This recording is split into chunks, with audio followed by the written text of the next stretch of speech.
technological processes proceed in such a way the availability of the remaining energy decreases. In all energy exchanges, if no energy enters or leaves an isolated system, the entropy of that system increases. Energy continuously flows from being concentrated to becoming dispersed, spread out, wasted, and useless. New energy cannot be created, and high-grade energy is being destroyed. An economy based on endless growth is unsustainable.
Innovation and human advancement.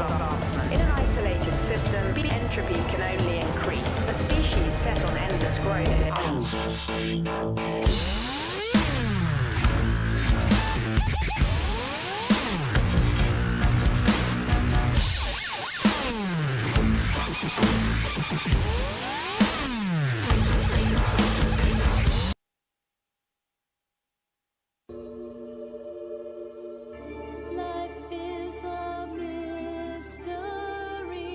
Everyone must stand alone.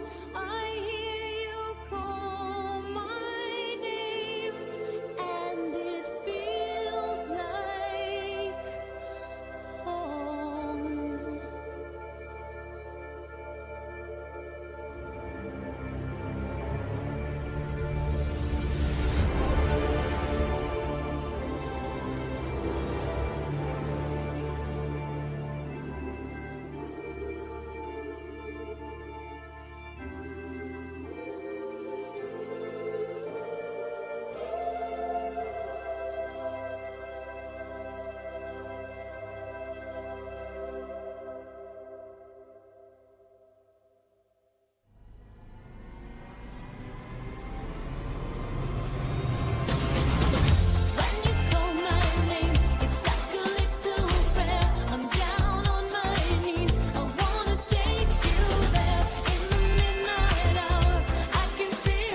congratulations on finishing your first trimester.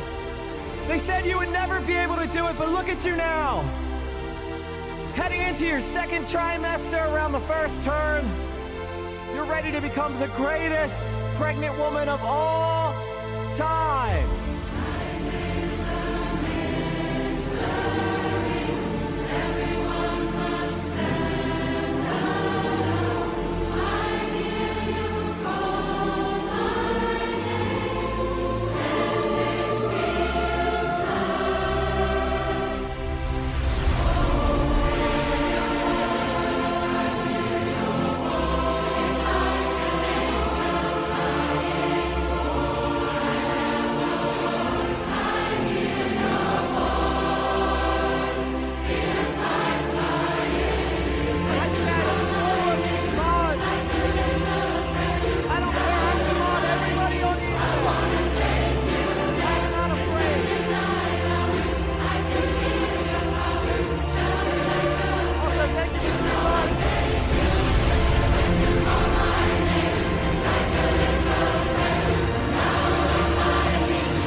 My mind is clearing now. At last, all too well, I can see where we all soon will be.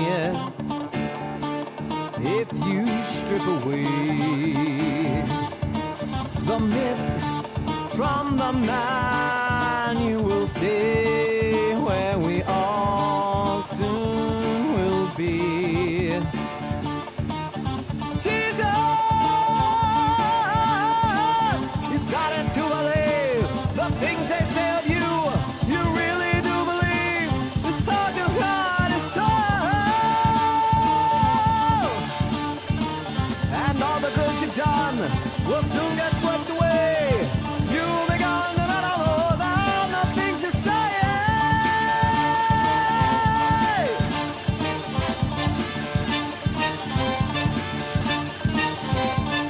Listen, Jesus, I don't like what I see. All I ask is that you listen to me. And remember, I've been your right-hand man all along. You have set them all on fire. They think they found their new Messiah. And they'll hurt you when they find they're wrong. I remember when this whole thing began. No talk of God and they called you a man. And believe me, my admiration for you hasn't died. But every word you say today gets twisted round some other way. And they'll hurt you when they think you've lied. Nazareth, your famous son, should have stayed a great unknown. Like his father carving wood, he'd have made good. Tables, chairs, and oaken chests would have suited Jesus best. He'd have caused nobody harm, no one alone. Listen, Jesus, do you care for your race?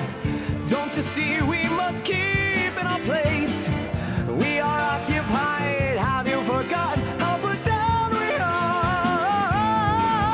I am frightened by the crowd, for they are getting much too loud.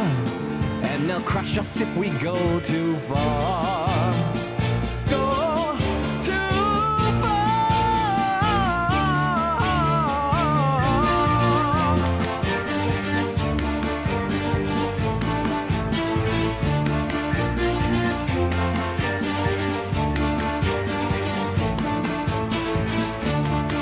Listen, Jesus, to the warning I give. Please remember that I want us to live. But it's sad to see our chances weakening with every hour.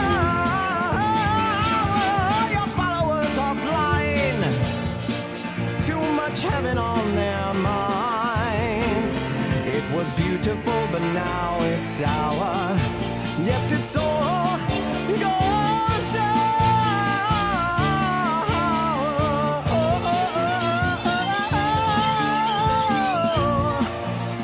God, Jesus is all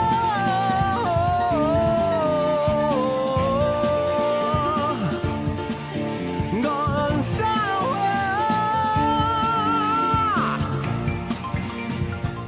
Come on, listen to me. Oh, oh, oh, oh, oh, oh. Yeah. Oh, oh, oh, oh, oh, oh. Won't you listen to me? Why aren't you listening to me, Jesus?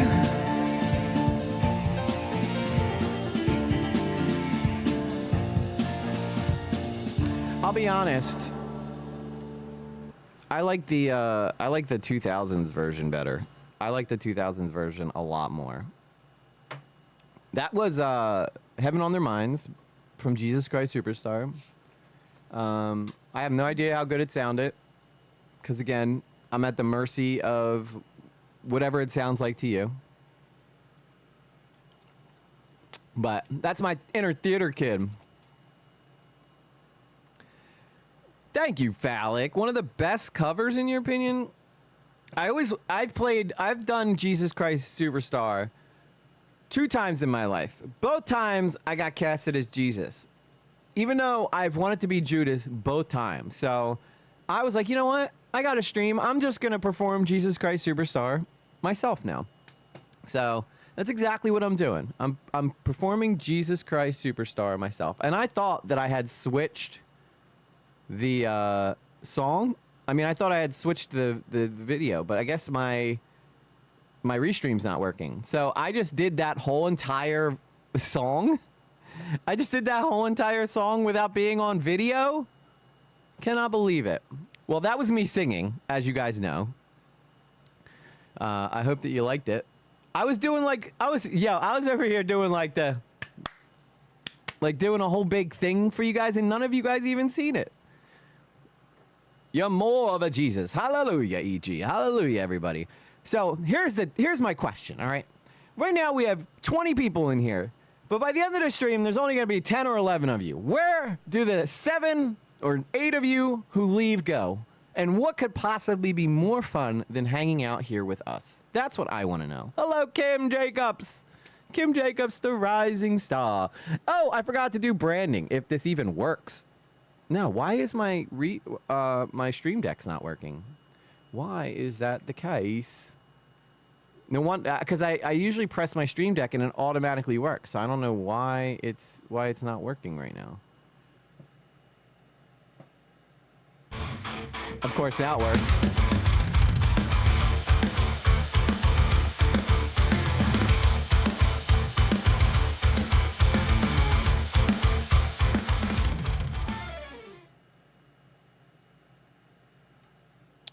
That's me, EG lately. I'm wearing sunglasses because I got so many lights on me, and you know what they say, the sun never sets on the Bahios. Oh my god, that VR girl, what's up? New here, had no idea it was you singing. Oh yeah, that was me, VR girl. So I've been, as you guys know, I'm a huge VR gamer, right? I literally keep it like right next to me because I'm always playing VR. And I stumbled across VR girl's channel. And she does such good content, guys. She does such good content, and as a fellow VR gamer, I just love her vibe. She has a really great voice. She's really good at breaking down games and you know, sharing her opinion on things. So I highly suggest everybody go check out that VR girl. I'm interested in trying to get her on stream one day to talk VR games, because I think the VR gaming community is smaller than a lot of people think it is. I don't even know why I need these glasses anymore, but I think the VR gaming scene is a lot smaller than a lot of people think it is. So when I find people, you know, there's a couple huge creators in the VR space, but you guys know me now. When I play a game, I mainly want to play it in VR because it's just a lot more fun. Like, it's so immersive, so much fun. As you guys know, I've joined like this racing league, and now I literally, like, right next to me, I have a whole driving setup that is a car. So when I put on my VR headset, I can sit in the car, feel the steering wheel, and then race forward. It's so much fun, guys. So I'm happy that you stopped by, VR girl. Let me know if you're interested in doing coming on stream sometime and chatting VR games with me. I'd love to get your story. I've interviewed a lot of different creators. If you go through my channel, I've had the biggest creator I had is Nerd City, who is almost has like 1 million followers, and he was actually a big influence on me. So, yes, we definitely need more people in VR for sure. A lot of people seem like they have vertigo issues when they get into VR. So. But you can get around that as long as you like are doing it in small increments and you're not like overly doing it. Like you have to basically wear it for a little bit till you get sick. Take it off and then kind of wear it a little longer, and then you'll eventually be able to get used to it. But yeah, it's hard because your mind is still sensing things like the way you would if you're seeing them in real life. But at the same time, you know, your mind is obviously sitting in a chair, so it's like it's a weird feeling. But the best game, VR. If you're still here, VR girl, did you play Resident Evil Biohazard in VR yet? That is by far the best game in VR ever. So that's the one where you're what's his name? Is it Nathan? It might be Nathan. But we played through that whole thing and you're getting chased, but that game is like walking through a horror movie. And I can only imagine how far VR gaming will come. And she plays like some of the scariest games too. Like I think I just saw a short that she posted where she was like getting, she was in a room full of like spiders and stuff. And she's just like, well, this doesn't look good. You know, she's got a very sweet, very sweet voice. So it's like, it's a funny, give and take that she has like such a sweet, polite voice, and she's in a game that's like a total nightmare. So it makes for some good content. But I'm a fan of her work. So you guys know that if I am shouting her out, that she's got good content. So make sure you guys go give her a subscribe, check out some of her videos, give her a like on a couple of her videos. I think that you guys will all like her just as much as I do because we all have the same taste. So I probably should have combed my hair better. So I'm just gonna work with it tonight. Oh my God, scary games in VR. Yo, it really is, because VR games are like, you can hear something in your right ear, and you know that there's something in your right ear. And it's, you know, it definitely messes with your senses. Like I remember when I was walking through, and now they have like Unreal Engine. It's like Unreal Engine. What is it? Oh my God, like in Duxer or something like that. But any game that is an Unreal Engine 5 game, you can play it in VR with your hands and everything now. All you got to do is just log into that thing, and you could play any Unreal Engine game in VR, which is pretty nuts. Like you could play a game that came out that day in VR with all the VR stuff working. So I don't know if you're familiar with that, but that is awesome, VR girl. So if you get a chance to see that, I would highly, highly suggest it. All right. Anyway, exciting times as always. I hope that you guys enjoyed Jesus. Remember, I said I will release my Jesus Christ Superstar performance at 100,000 subscribers. But that might take like 5 years. So maybe I will release it at 10K. All right. I was tempted to almost play it tonight because I just opened with that. But you're not going to get me. I'm sticking to my guns. It's got to be some monumental achievement for me to release that performance. But because you guys basically get to see me shirtless and whipped by people because I was playing Jesus, obviously. Horror games on VR are too scary for me. That's what makes them fun. You know what I think is going to be awesome? Eventually in VR, I imagine there's going to be like a VR movie, right? Where instead of you playing, well, I guess it would kind of be like a game, right? But you're going to be able to like walk through a movie as one of the characters and just be a part of like the mayhem. I think that's going to be awesome because they kind of do it now. You know those movie games where you play a character, but there's a movie going on around you, and you play different characters, and you could decide whether they live or die.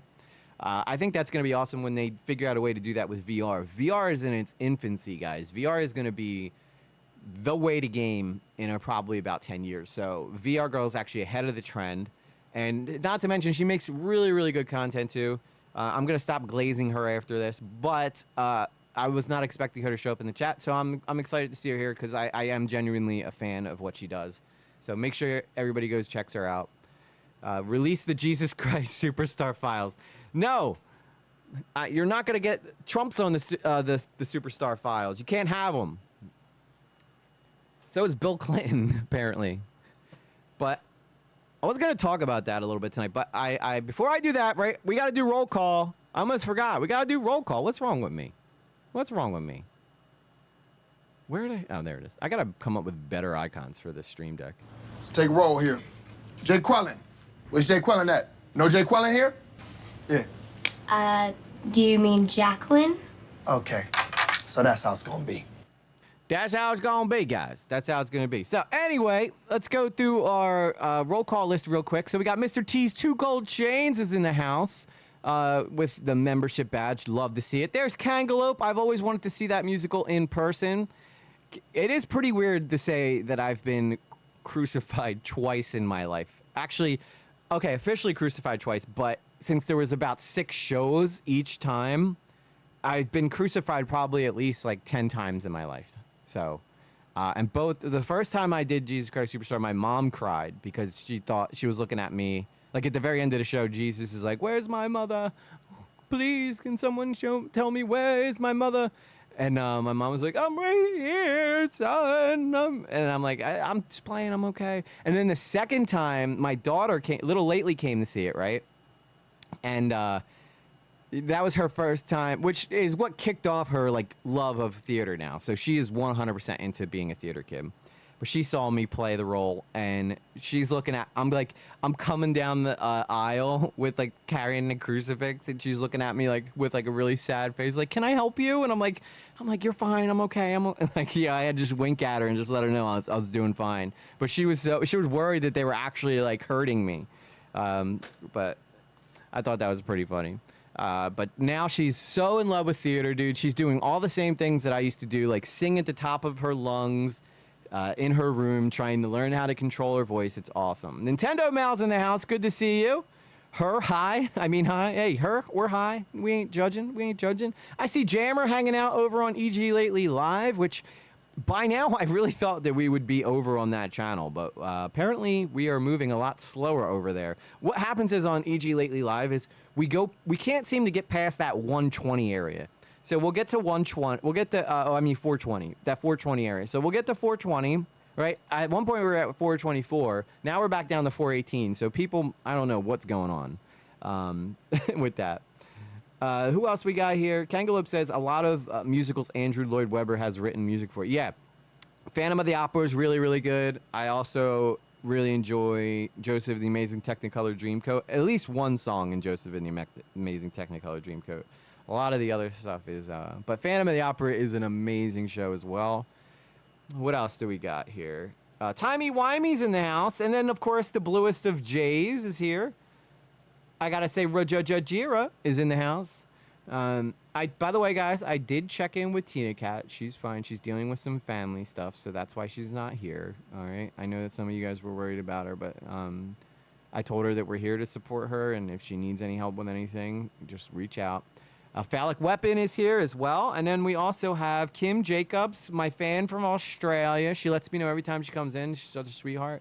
Janie Minaj is in the house tonight. Who else we got? Oh, that VR girl, obviously. You know, she's here. And again, one more time for the road. She does awesome job. Her subscriber count's tragically underrated. She should have way more subscribers by now. But she's awesome. Who else we got here? Timey Wimey, Telesion Shift. There he is. Maya Draco Lazowski, owner of the Lazowski method, a secret acting method that not even Jared Leto knows, guys. So that's exciting. And let me just, I saw Soul and Luna was in the chat too. I don't know if she's still here or not, but she was in the chat earlier. Crazy Cat Lady of 8 Kids. Thank you for 3 months of membership. I really appreciate it so much. And congratulations on finishing your first trimester. That's awesome. You know, the funniest story is when I first I've had like one-on-one conversations with a lot of you guys. I was thinking of actually like starting a member tier where you could, a couple extra bucks a month. You'll get like one-on-ones with me each month. If that's something that you guys are interested in, like each person will be able to like sit down and have like an hour-long discussion with me about whatever they want to talk to me about. I don't know if we're going to do that yet or not, but the first time I met Crazy Cat Lady of 8 Kids, she's like, you know what? When I first met you, I didn't really like you very much. And I was like, well, thank you. I appreciate the honesty. And then she was like, but then I realized you're all right. And I was like, thank you. I appreciate that. I appreciate that. And Teleshian Shift, member for 4 months. Maybe you should switch the channel names. Why should I switch the channel names? I have EG Lately and then EG Lately Live, and I think that my main channel hasn't been growing very much either. It's summertime. Something about summertime really slows down because people are outside. Not everybody's watching YouTube anymore. In the wintertime, you tend to get better numbers, but there's also a lot of summer blockbusters coming out. So we have plenty to talk about on this channel. Tonight we're going to be going over Dark Viper. Basically getting a taste of his own medicine, and I'm excited for it. I don't know what's gonna happen in that story, but I know where all the stuff is, so we're gonna go through that. I'm just making sure. Where's Sarah? I'm sure Sarah's in here somewhere, lurking. Timey Wimey, member for 7 months, longer than I thought. Thank you so much, Timey Wimey. Again, here's the important thing about memberships, right? That is almost like guaranteed, security for me. So every one of you guys that is a member, I want you to understand just how much I truly, truly appreciate that. Because that every month it's like that. I can count on you guys to help me, pay a bill or something like that. I see Carla Stop over on Twitch. Carla Stop is I guess now Carla Stop and Matthew Barons are the only people who I stream on Twitch for. So I'm glad to see you guys. I see zero cores in the house. Good to see you. The Daniels crew made it on time, but we'll be back in a bit. She's not even here for the roll call, but that's okay. She's going to the bathroom, and we'll let her go to the bathroom. It's like when you go to class, you're like, I'm here, teacher. I just need to go, drop a deuce real quick. And the teacher's like, all right, well, I'll mark you here then. And then they never come back to class. But I have faith that Daniel's crew will. Always good to see Kangalope too. I see Kangalope on X all the time. We like to. She's very good at keeping up with the drama that's going on. So, I think tonight's gonna be a fun night. You guys know how we do things. You guys know it. Let's get ready to rumble, baby.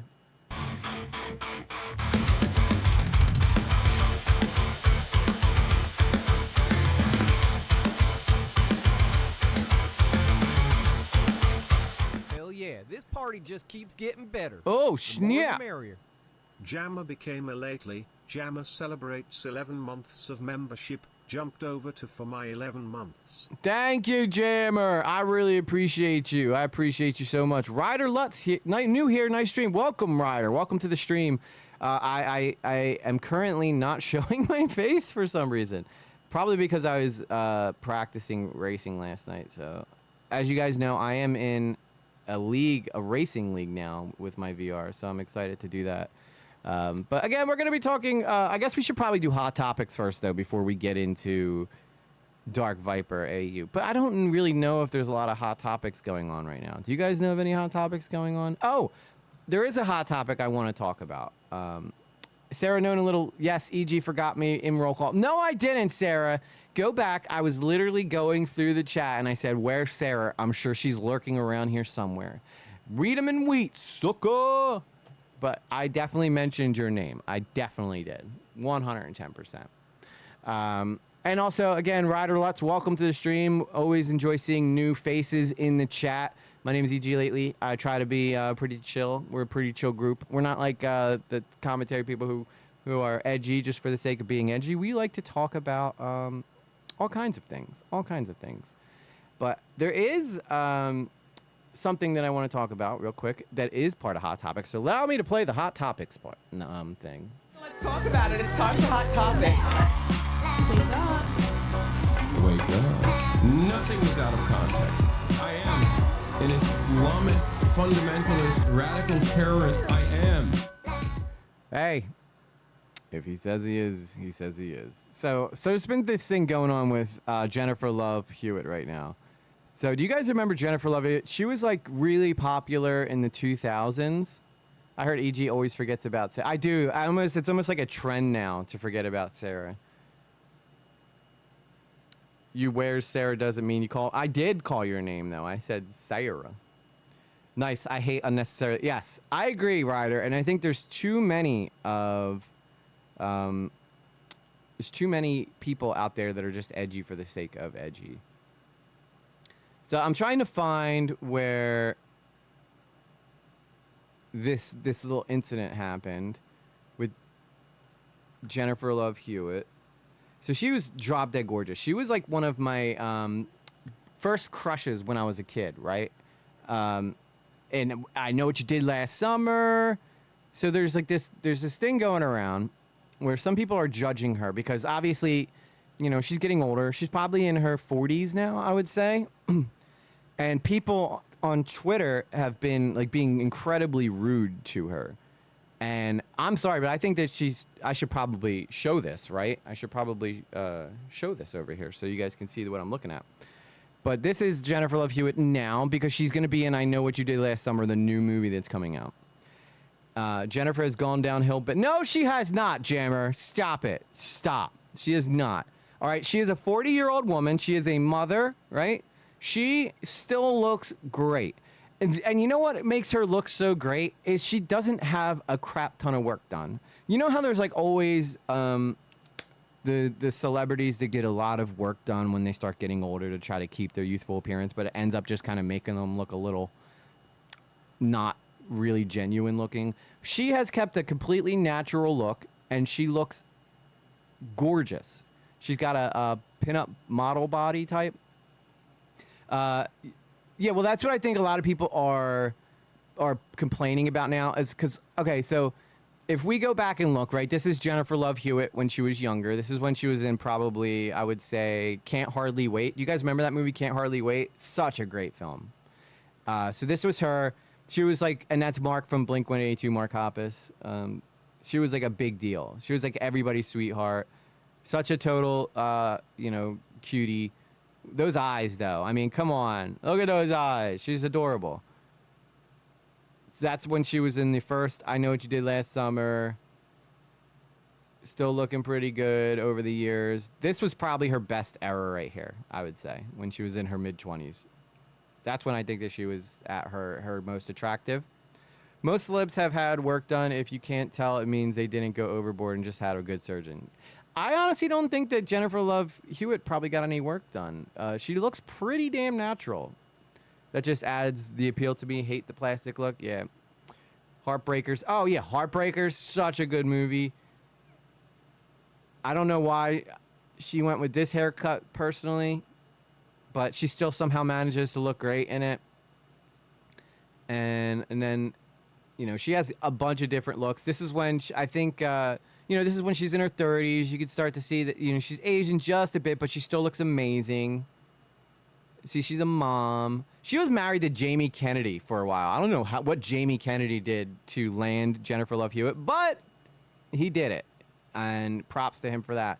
But she was also, remember that masseuse show that she was in? I think it was called like The Client List or something like that.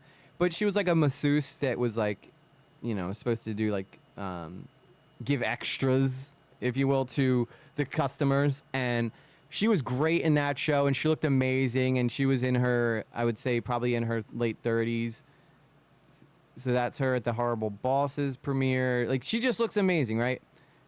We'll say this. I think this is when she was in that show, The Client List. All right? Yes, that's it. The Client List is right behind her.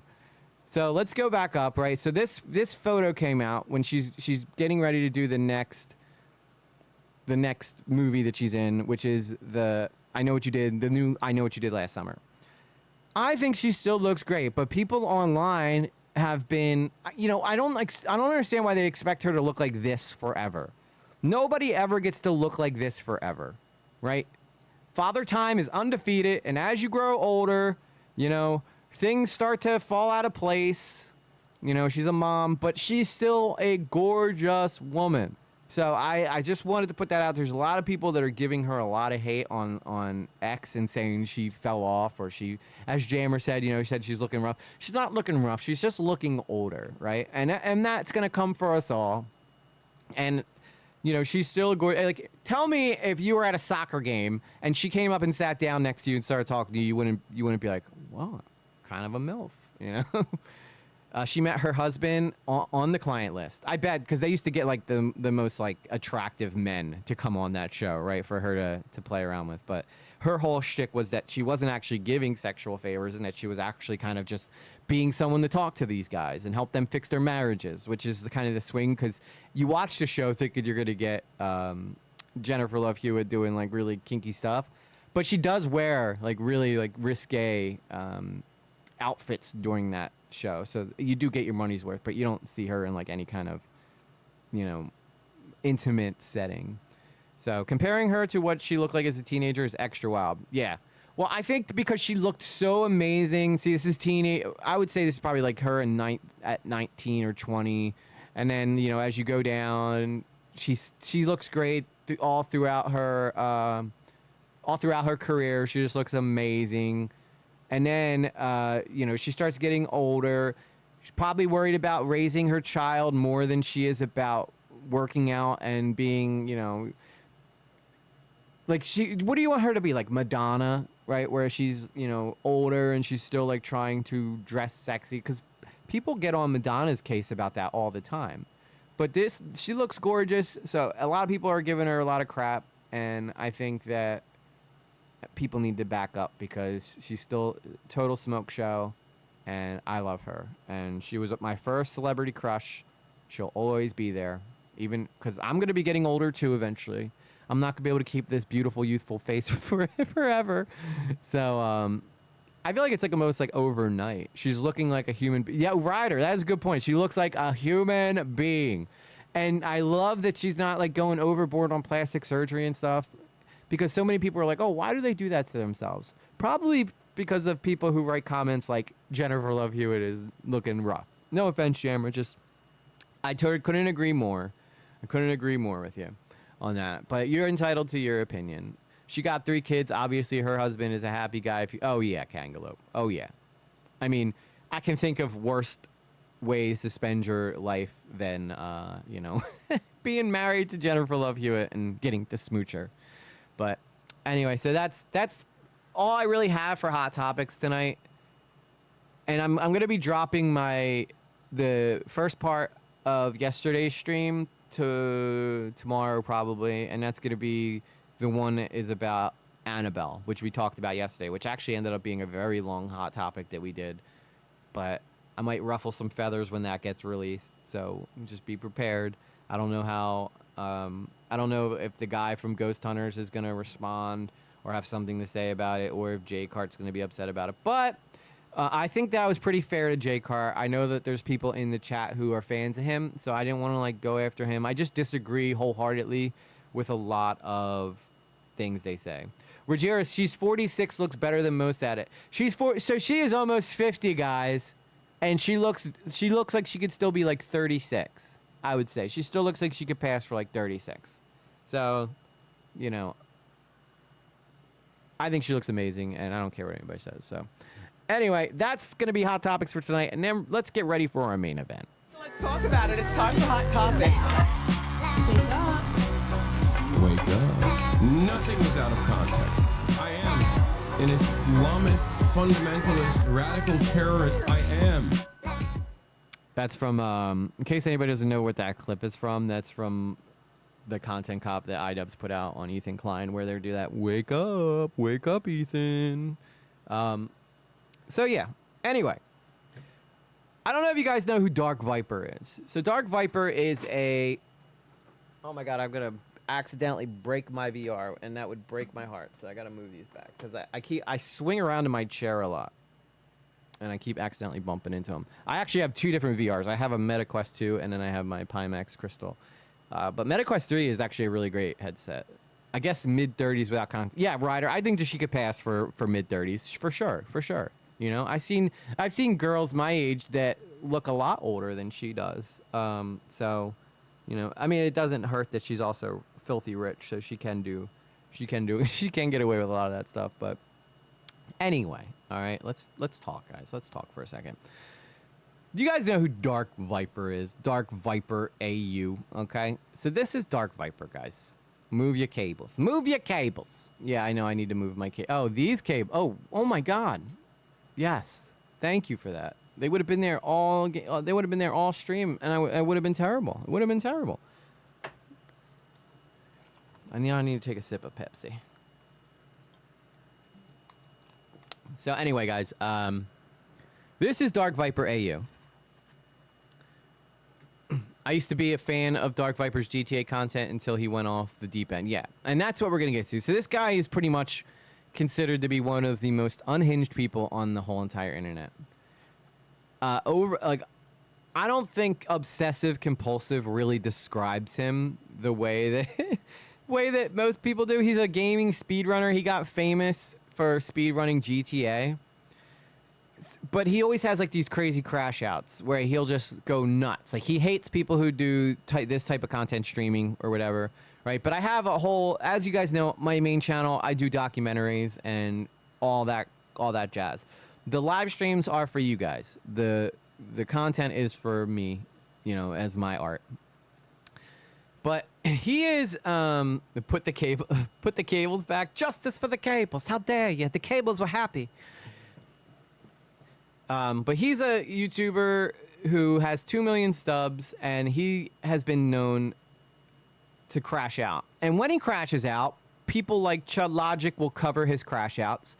But people had to stop covering his crash outs because he will copyright strike anybody who uses any of his content. So I'm obviously not going to be able to play any Dark Viper videos because he will copyright strike me. If I talk about him, like without a shadow of a doubt, he will copyright strike me. Hey, side glass bottle. And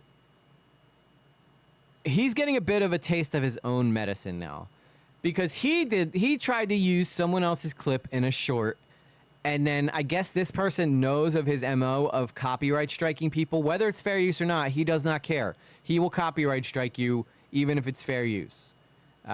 So a lot of people are celebrating because this story just dropped right now. Well, the 12th. It came out on July 12th. So a lot of people are sharing it, starting to make its rounds online. But apparently he used someone's clip in a short, and then they copyright. They did a DMCA takedown request. So he has to take it down.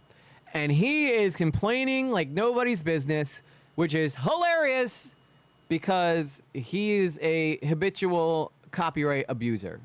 And if you are somebody who makes videos or does anything online, really, you know, sometimes you want a quick little clip or a meme clip that you could put in there.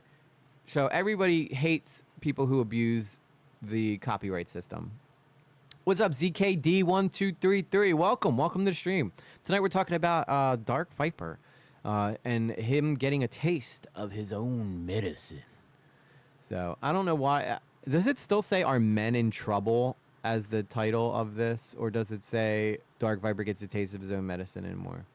Because it should say Dark Viper gets a taste of his own medicine and more, but I'm seeing on the stream that it says "Are Men Still in Trouble," which we did yesterday, so we're not going to be doing that today.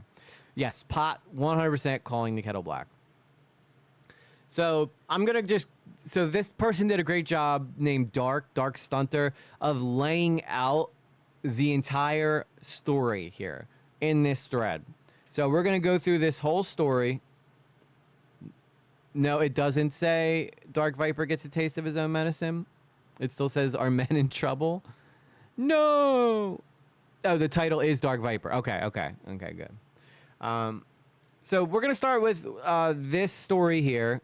I should probably make it a little bigger so that you guys can actually see what I am looking at here.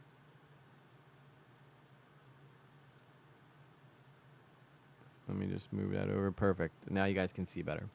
So this is the story here, and it's by this person here named Dark. So if we click it, a YouTuber with 2 million subs stole our work, uploaded it, and made over 1,500 euros from it. When I politely confronted him, he threw a tantrum, blocked me, banned me from his Discord, and edited his angry response, hoping I wouldn't see it. Here's what happened. So, have you watched the Professor of Rock vid I put in your... Not yet, Ruggiero, but I'll definitely check it out.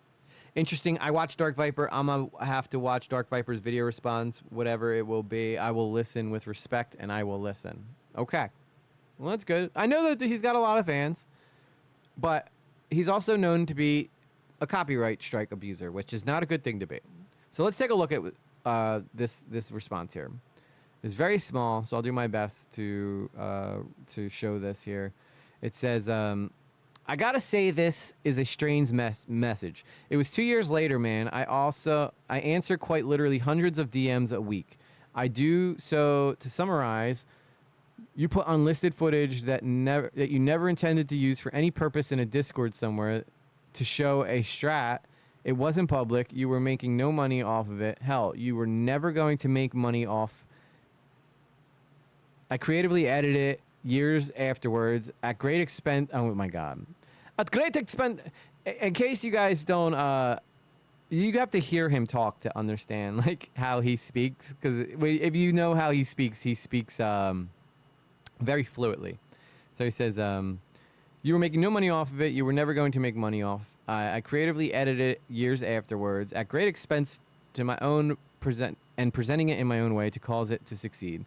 Taking a 9-minute screen recording and making it into a 20-second clip. This you were obviously never going to do. And hell no, no one was ever going to do it.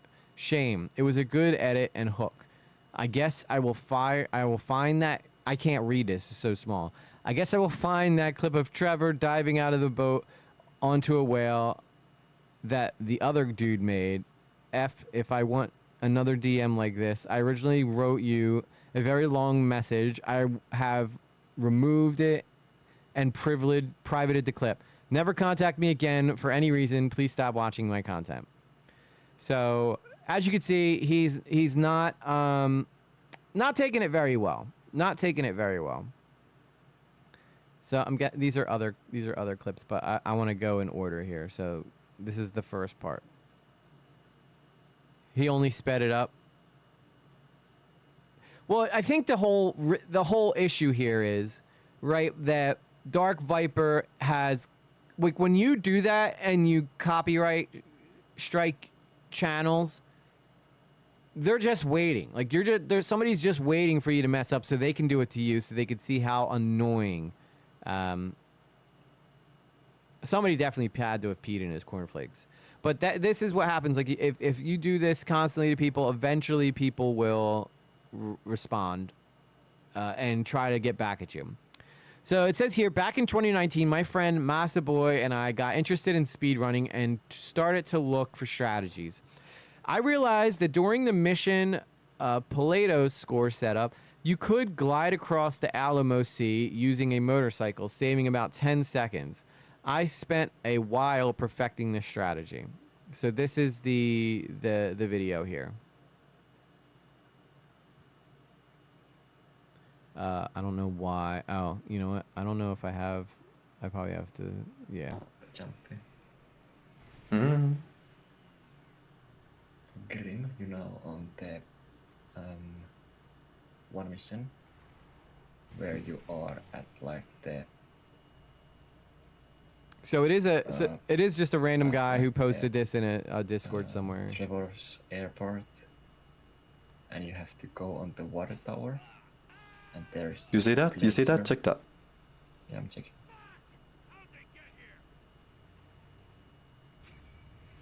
So this is just the clip. I think this must be the clip that he used. Verb. Damn, rude as hell. I never looked into his problems like this, but I've understood about copyright stuff, but never like this. It's just unfortunate, ZKD, because fair use is something that is what keeps YouTube running. And most creators treat it like the Bible. The only time you should copyright strike someone's content is if they just re-upload your video without changing it at all, or only changing it very little. That deserves a copyright strike. That's why it's there.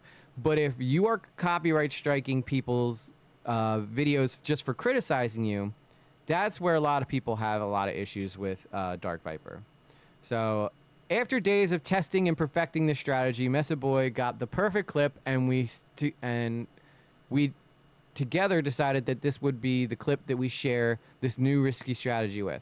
We showed it to speedrunners, and Friendly Baron asked for permission to use it in his video. We gave him that. So it looks like if Dark Viper maybe had reached out and asked if he could use it, it might have gone differently, but since he just took it and didn't ask, that's where they have an issue, right? Here's the link to the original clip, and here's the Friendly Baron's video where the clip was featured in the permission and credit. So I don't know how long this video is. Okay, it's 17 minutes. So I'm probably just going to, yeah, so this is, I'm just going to go right to the part where this clip is used. And it's right here. Normally after casing the bank in this mission, the speedrun takes Trevor on the motorcycle back to the office via the rails, balancing on them to keep the speed up instead of being in the dirt. After my last Risky Strat video, some dudes named Dark and Masa Boy, who often make stunting videos like this, were made aware of the speedrun, and as you've heard in a few recent videos, they've had a good number of ideas already. A common trick in GTA 5 stunting is the fly with motorcycles. Basically, you can slowly rotate the stick on the controller to keep the bike's rear tire aimed where you want to go and glide around. This requires you to get going very fast at first, and riding down Chiliad is just enough speed to get it started, and then fly over the entire lake back to Trevor's office.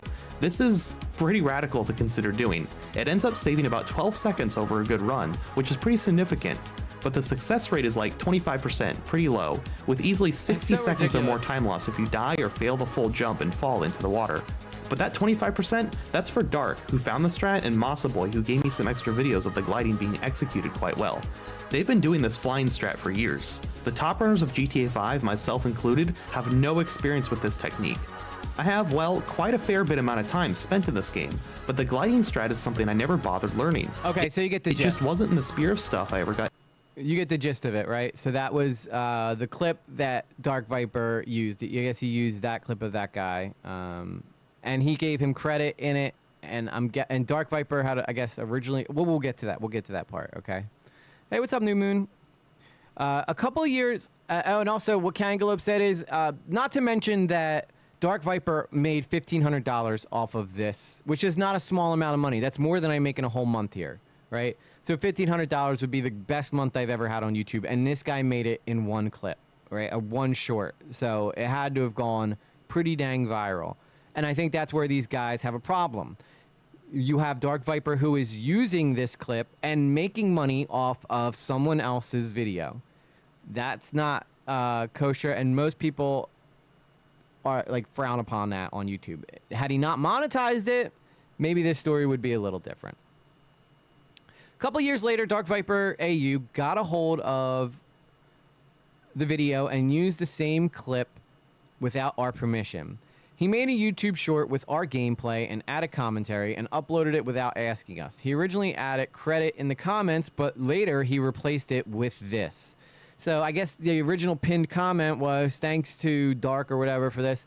But after a bit, he changed it to announcement, I have new merch, which I guess probably rubbed Dark the wrong way. And I can understand why.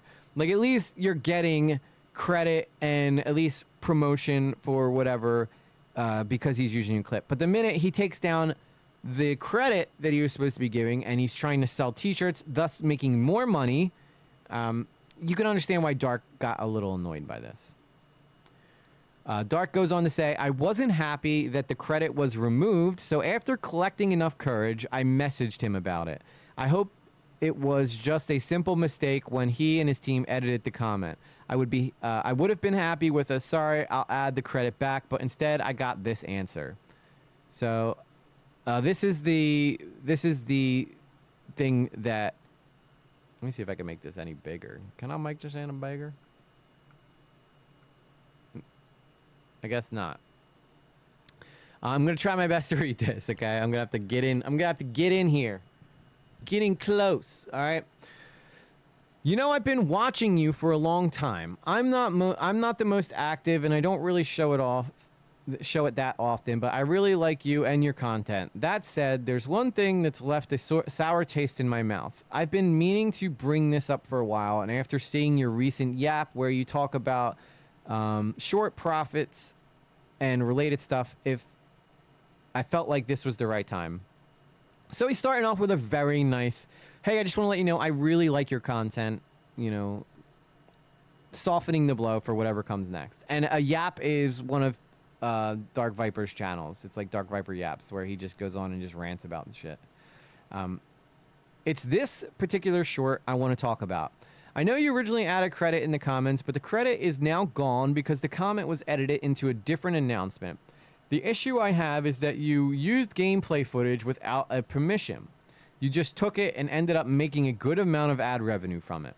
So it does seem like Dark is pretty annoyed that Dark Viper made money off of his clip and gave him nothing for it, which he should have. You know, yeah, Dark Viper edited it, but, you know, the strategy came from them, and they're getting literally nothing for this. And Dark Viper makes plenty of money. He could have threw them a bone. I want to make it clear that I'm not asking for any money.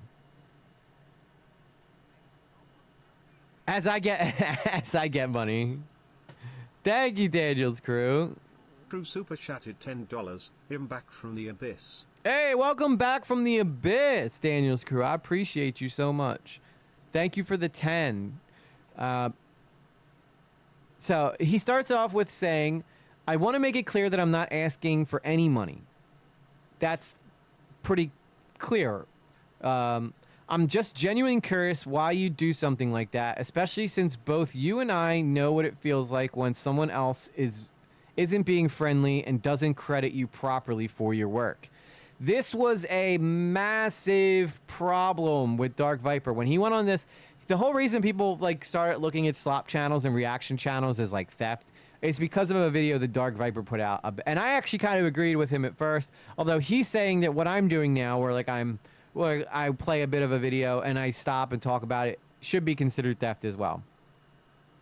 Obviously, we know now a little better. Like, if as a small creator like myself, if Asmongold was like to react to something that I did, it would probably change my channel forever, right? But unfortunately, you know, Dark Viper sees it just as theft and nothing more. Another thing that bothers me is that I actually reached out to you 2 years before you posted this short, offering to provide gameplay footage for gliding if you ever wanted to cover it on your clips channel. You responded to me with, I can't do it so ever never could have, wait, I can't do it so, God, he talks so strange. I can't do it so ever. Never could have done it years ago, and I wanted, if I'm trying to do my Dark Viper impression. I can't do it so ever. Never could I have done it years ago when I wanted to. If I can't show it myself, I'm not keen. Thanks, though. I was genuinely interested in helping you. If it was ever something you needed or wanted, but you clearly declined, so I respected that and left it at that. So finding out a couple years later that you did a complete 180 and uploaded the clip without permission was disappointing. Again, I'm not trying to start any drama. This was just something I really wanted to get off my chest. I do feel bad about this stunt you pulled. Keep up the good content.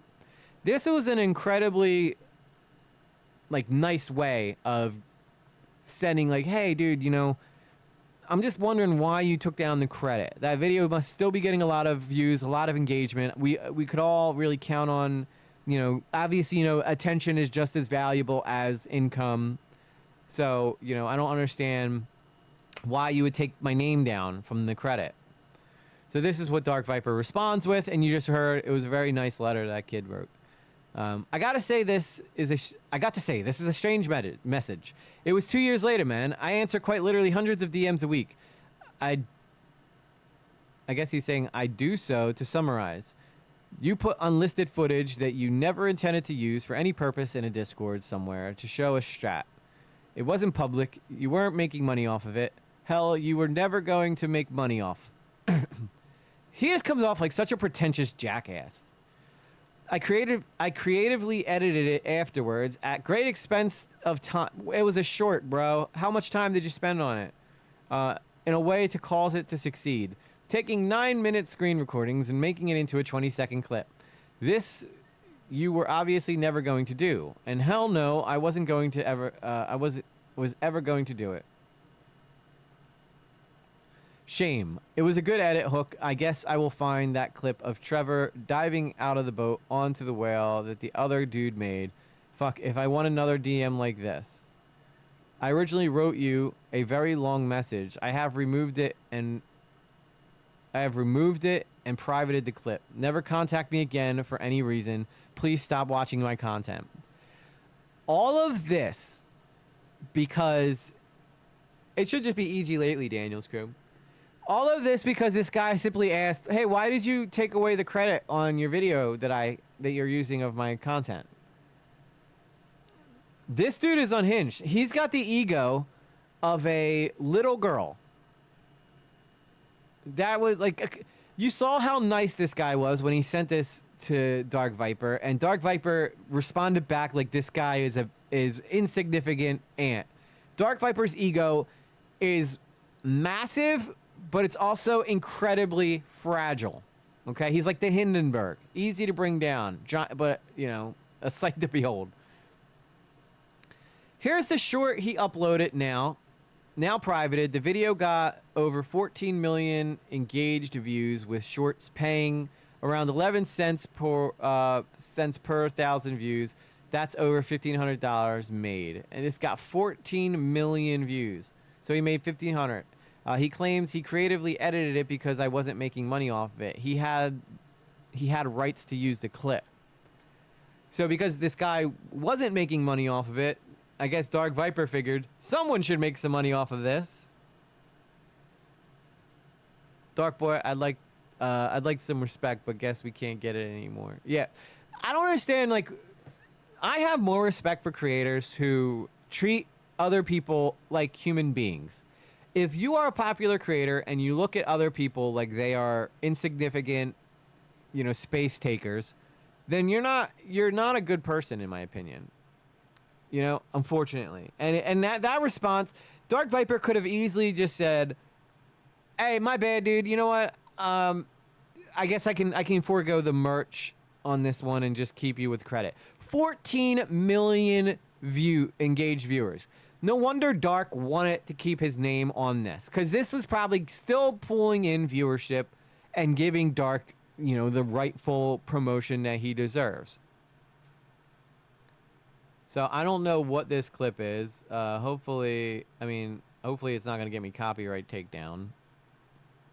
GTA 5 speedrunners will do anything to complete the game faster, but for one strategy there is no runner brave enough to do it, and that is bike gliding across the Alamo Sea on the mission the Polito score set up. This would save a significant amount of time, but this would need to be done. I'm not playing the whole thing because God forbid Dark Viper gets a wind of me talking about him and looking for a reason to take something down. His creative... So Dark goes on to say his creative edit was speeding up the clip and slapping his own commentary over it. Gee, that sounds like a reaction. The thing that Dark Viper swears to God is the worst thing ever, which I guess he's going to point out here. His creative editing was speeding up the clip and slapping his own commentary over it. Funnily enough, he's been very vocal for years about being against reaction content. Yet it's literally reaction content. The clip was also shared privately. We had no idea how he got it. So somebody must have sent it to him and said, "Hey, you could do this," right? And then he was like, "Oh, I'm going to just upload this and F whoever's video it was." Same, I am the type of guy all on for respect, kindness, whatever else. Being rude and being like that will get you nowhere. But I agree with you. Yes, I agree 100%. Everybody is a human being. Everybody deserves to be treated kindly, or not treated like they are less than because they don't have 1 million subscribers. The minute someone ever makes fun of me for my subscriber count, I instantly dismiss that person as like the worst type of person, because subscriber count is not like the end all be all. All right, I enjoy making content because it's fun for me and I like telling stories. I never set out to be like the biggest YouTuber on the planet. Now, if Mr. Beast had my subscriber count, he'd probably lose his whole damn mind. I'm going to miss you, but Twitch does need love too. Oh, thank you, Phallic. Hey, you know what? If you guys want to switch up and take turns going back and forth, you're more than welcome to. I do know that Twitch does not get a whole lot of... I think I get 3 concurrent viewers per stream over on Twitch. But I do appreciate you guys trying to up the juice a bit. Where did it go? Okay, I lost my spot.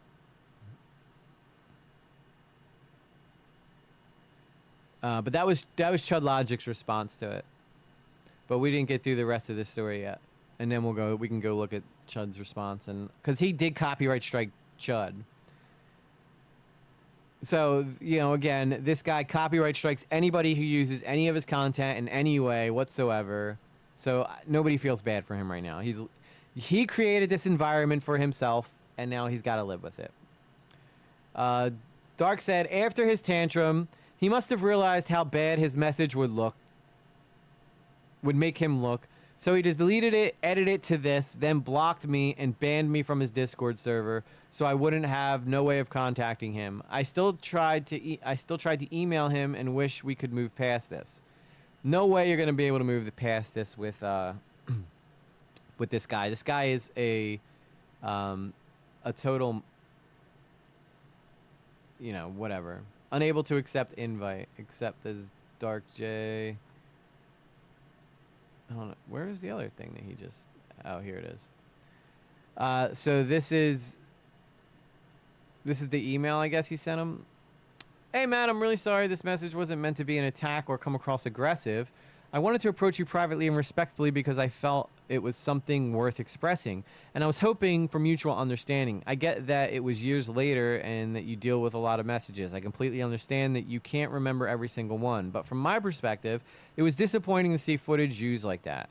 As I remember our conversation clearly, sorry about that.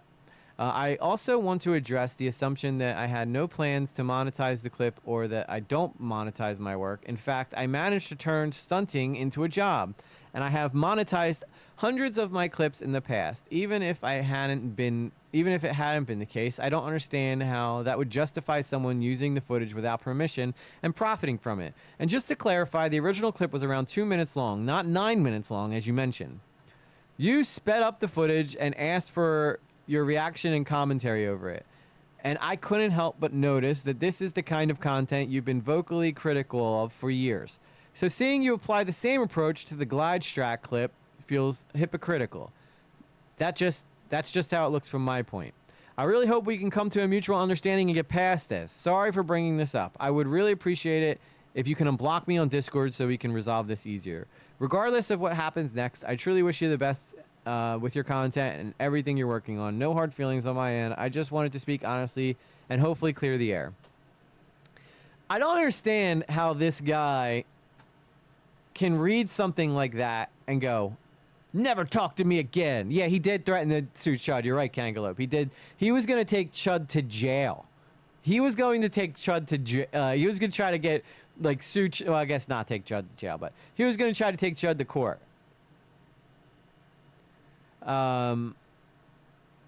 It's so weird seeing so many Twitch icons in there. Usually it's just... The only time that pops up is when Carla stops saying something or when someone's trying to sell me something. But I like to see it. I like to see the difference. He removed the short from YouTube, but left it up on TikTok, still uncredited. So it's the same thing over on TikTok, and he's probably making money off of it on TikTok. TikTok does not care about copyright takedowns as much. When you upload a clip to TikToks, it does pretend like it's running a copyright check, but it's just making sure you're not playing like movies or something.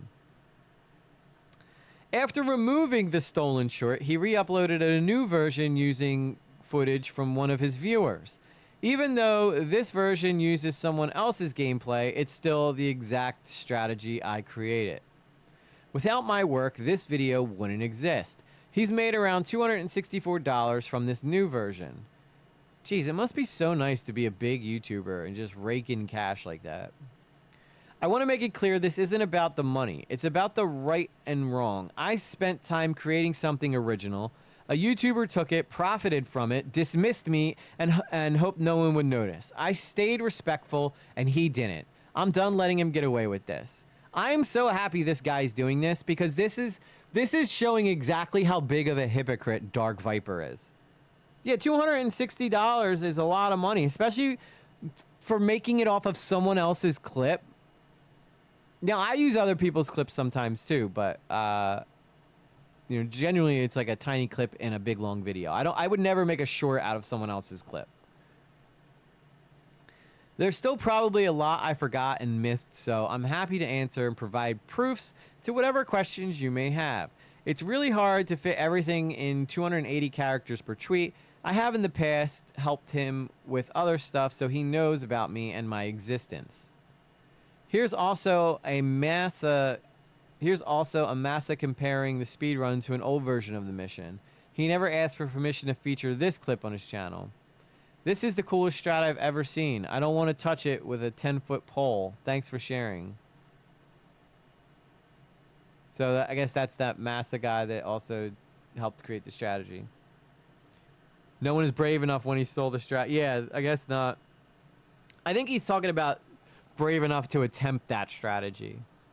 Okay, he is the creator, so he thinks... Yeah, he's the guy who gets paid for it. Therefore, he thinks that he's the important one. Well, you weren't going to monetize it, so I monetized it. Okay, well, are you going to give me any money for it? No. Okay, well, then where do you get off being able to monetize this? It makes no sense whatsoever. Looks like he's aware of my tweet and has gone and limited what I can do, but not full-on block.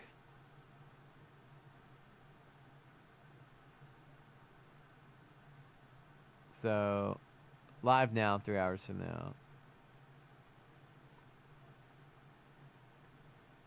I don't know, how many times can Dark Viper play GTA 5 before he gets annoyed? Also, I'm glad Dark is not for the money and more about the rights. I'd rather have the rights than money in the long run. Well, this kid just wanted to be credited. You know, if it gets seen by 14 million people, that's like his one chance to be like, look, I'm a speedrunner. I worked really hard on this. Like, help me get... He's not asking for money from Dark Viper, which it would be a nice move of Dark Viper to throw him a couple bucks for letting him use his clip. But this seems like this kid just wanted to be acknowledged that it was his work and how hard he worked on this strategy. And judging by how big of a game GTA is, he probably worked really long on this, right? So I can understand why he's frustrated. I'm actually a little slow. This is a block. I thought I wouldn't be able to see the profile with a block. So yeah, Dark Vibe. So he went on to block him on X too. This guy is such a sniveling weasel, and I can't wait to see. And as ZK said, like, I am interested to see what his response to this is going to be, but I'm sure he's going to probably come up with some way to dismiss it. So why haven't you done a copyright strike? Dark says, who says I haven't? The video is already down. That's not really the point. It's not about what's right. It's about what's right and what's wrong. What he did is not right, and his reaction is not normal human behavior. No shit. Dark Viper is like as far from being human as possible.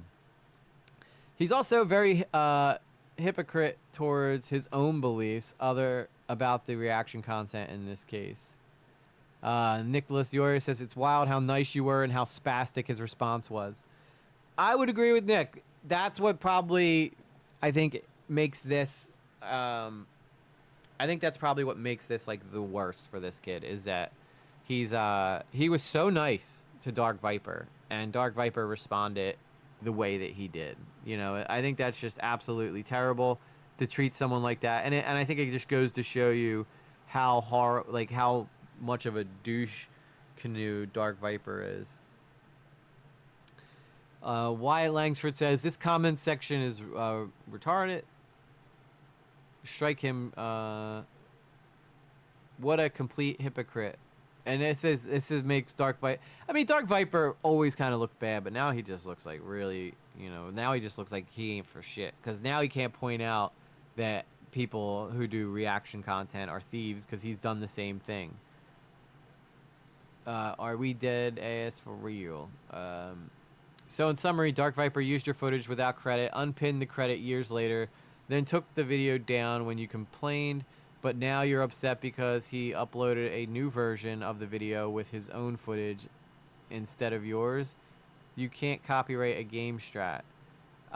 No, this person obviously isn't paying attention. I'm curious what people responded to this, or what they said in response to this. No, I don't want to look at who this guy is. I just want to see what people say. He's just trying to get that 15 seconds of fame. He deserves it. It's his strategy. He took one copy of the video down from the thread. It still appears to be on TikTok.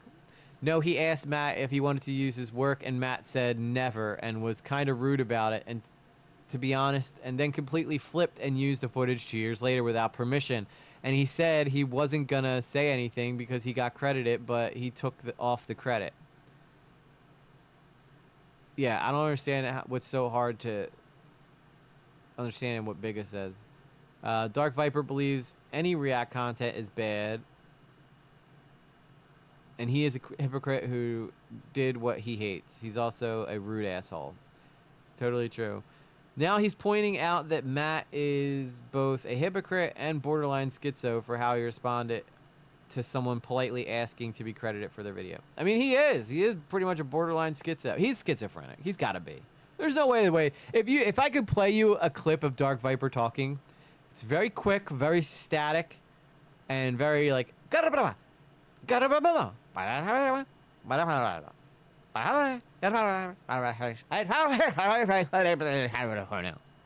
what he sounds like. As if Oreo cares about being. Yeah, I know. If somebody was nice, if somebody sent that to Oreo, he would just be like, "Fuck you, retard." For anyone else, this would be a nothing burger, but for a guy who compared reactors to grapists, this is actually hilarious. Yeah, and I think that's the whole point, right? It's that he was so against people doing this form of content, and then he did it himself. For me, I will repeat, I am all about being kind, treating others with respect, and being understanding. I do not like people who are not. Now, do I hate Mr. Viper? No, but do I hate his actions? Yes. Yeah.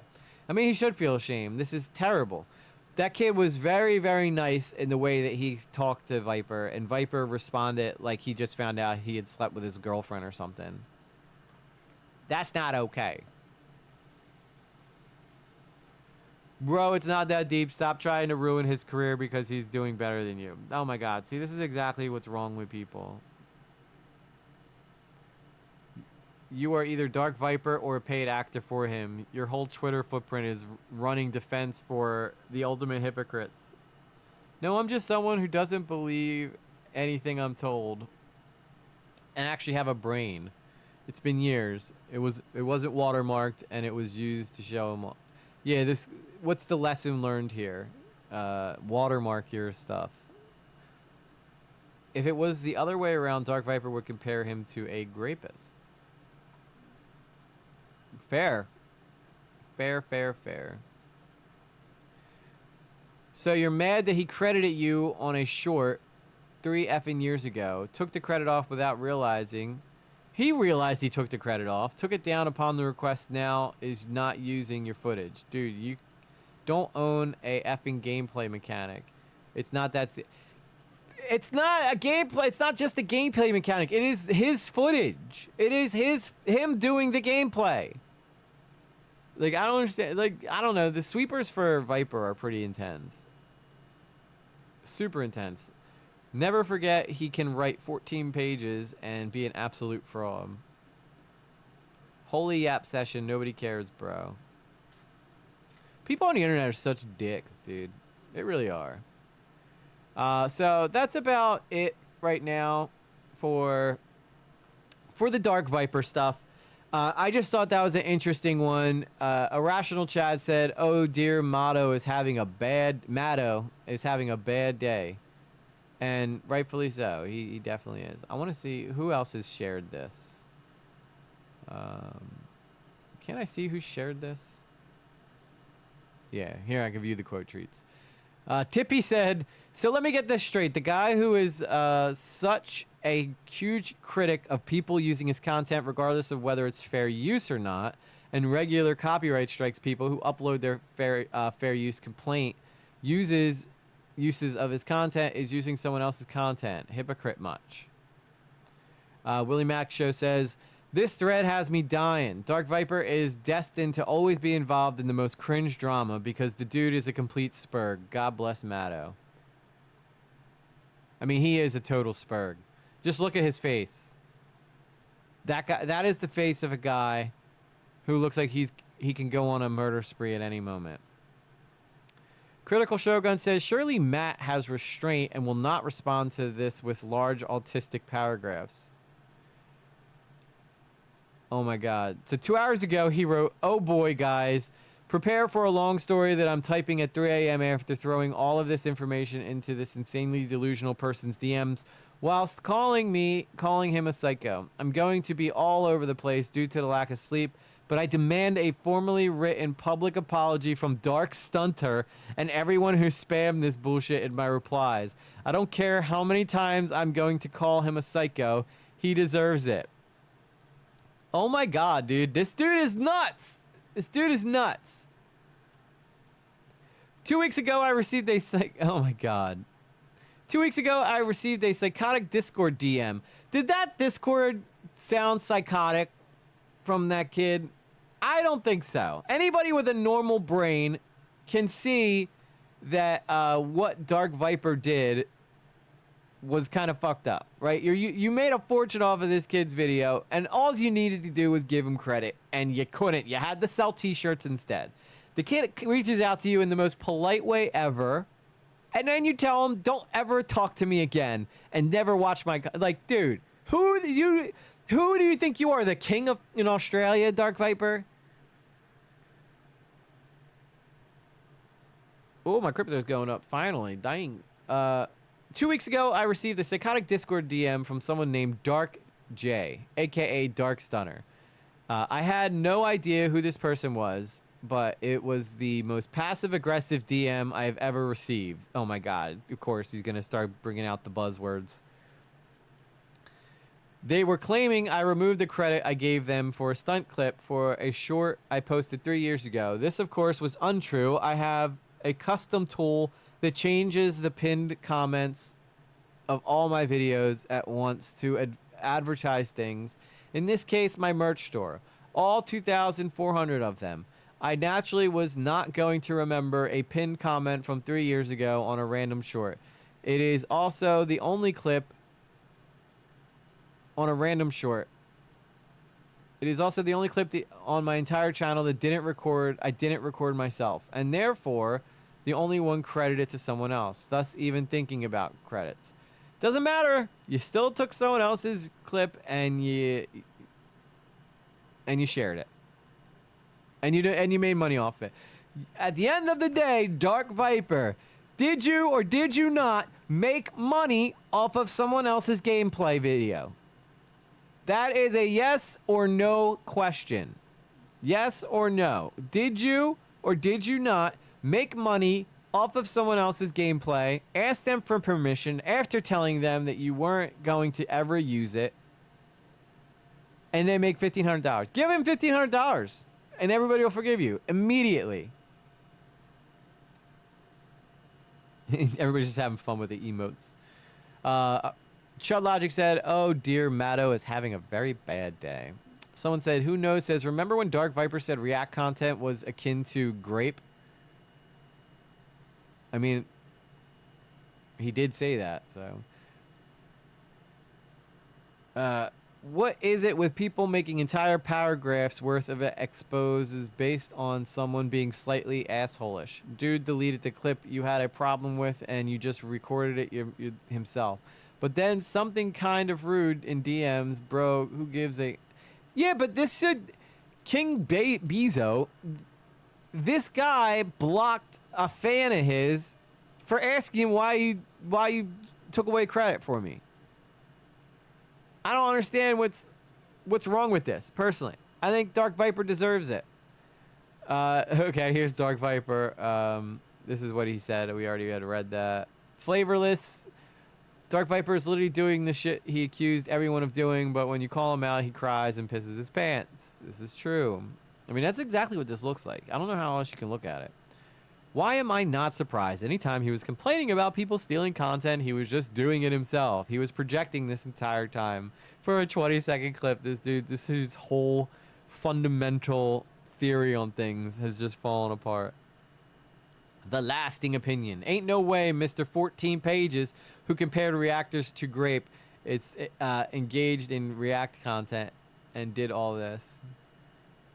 This is the guy that hired a lawyer to take down Chud Logic, right? Yeah, yep, that's him.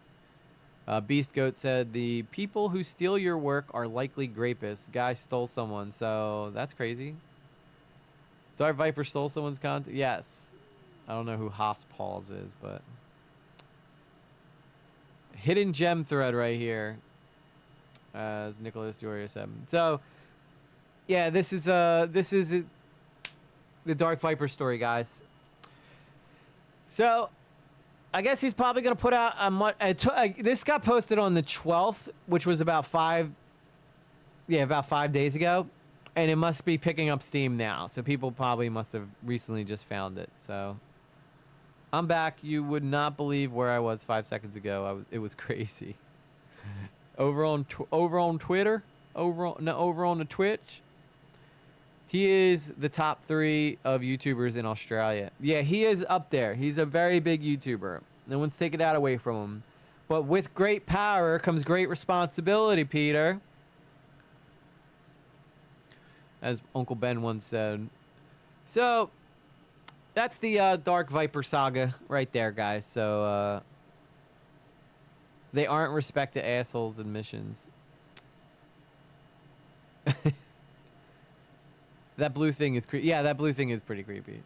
I don't even know what that was. But, anyway, that'll wrap up the Dark Viper saga. Let's see what I got. Anybody got anything interesting in the inbox they want to talk about? Because if not, I was just going to go through I was going to go look at another one of June the King's videos. Because I really do like June the King's videos. But let me go take a look here at the inbox and see. Never heard of Dark Viper? Well, now you have, Maya. Now you have.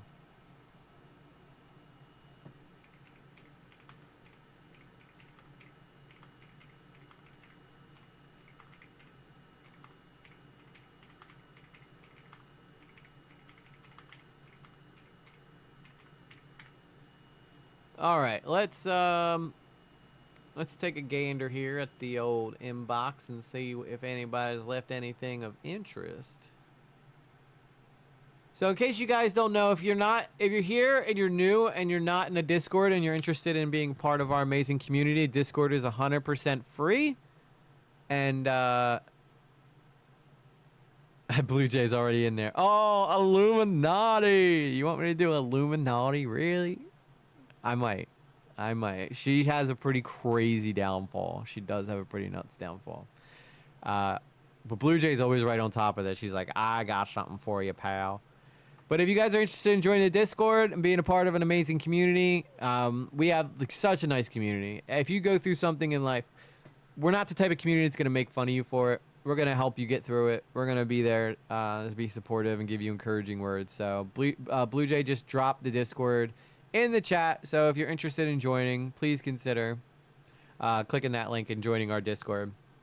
That VR girl, hey, you're still here. I had a copyright. I had to claim copyright once on a faceless AI voiceover channel that posted 3 of my videos fully as a compilation. It had more views than mine too, so I didn't feel bad making the claim. And you should have absolutely did that, VR girl. That is a valid. That is why the copyright thing is there. And as I said, like, you have a very nice YouTube voice, so people are going to be constantly trying to take your stuff. Okay, you are 100% in the right to copyright claim someone who just re-uploads your content, right? And if they don't change it at all and try to present it as their own, you have every right to do that, and I encourage you to do so. That is why the copyright system is there. But unfortunately, what Dark Viper was doing is he was copyright striking anybody who criticized him, anybody who even used like the smallest amount of a clip from him, and that's not fair use. And obviously, you probably know what fair use is. So, but absolutely, if somebody steals your content, copyright the crap out of them, VR girl. They deserve it for sure. And it's all probably, and unfortunately for you, it's probably because you do such good work on your videos. Do you edit all your stuff too, VR girl? Because you do such good work on your videos, I can imagine so many other people are going to probably, it's probably going to be an ongoing problem, but hopefully YouTube ID content thing will pop up for you. It's Sarah, you're already in the Discord. Stop it. Stop it. All right. I think we're probably going to take a look at the Illuminaughti thing. For sure. For sure. We'll look at the Illuminaughti thing. Where am I? Okay. I'll make sure that I don't have anything up right now, because when I go onto the Discord on the other computer, I don't like it being shown. I don't want to exposing my private conversations with people. Yes, she is a mod on the Discord. So if you have any problems at all on the Discord, just go complain to Sarah. That's what she's there for.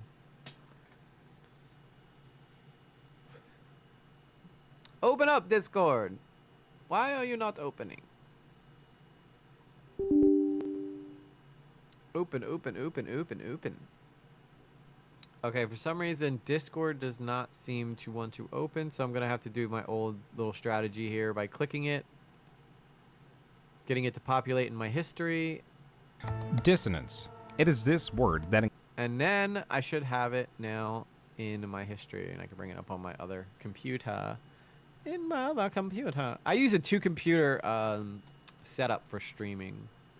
Took me forever to get this stuff dialed in, but it's been working really well as of late, so I'm pretty stoked about that. Yes, it's a Discord. We have a Discord server.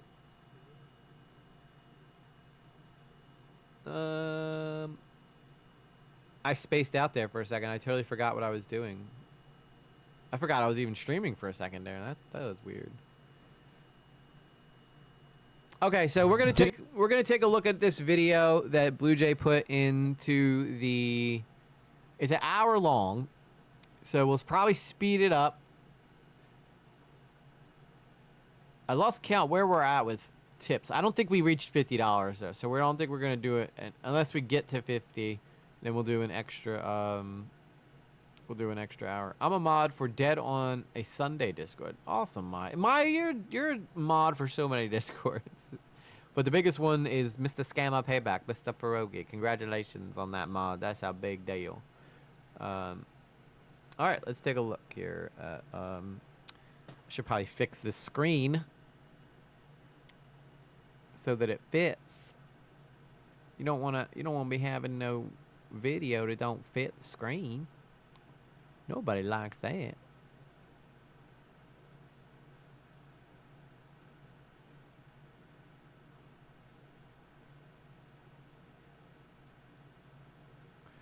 I'm trying to make it so that the chat can be read while we look at this.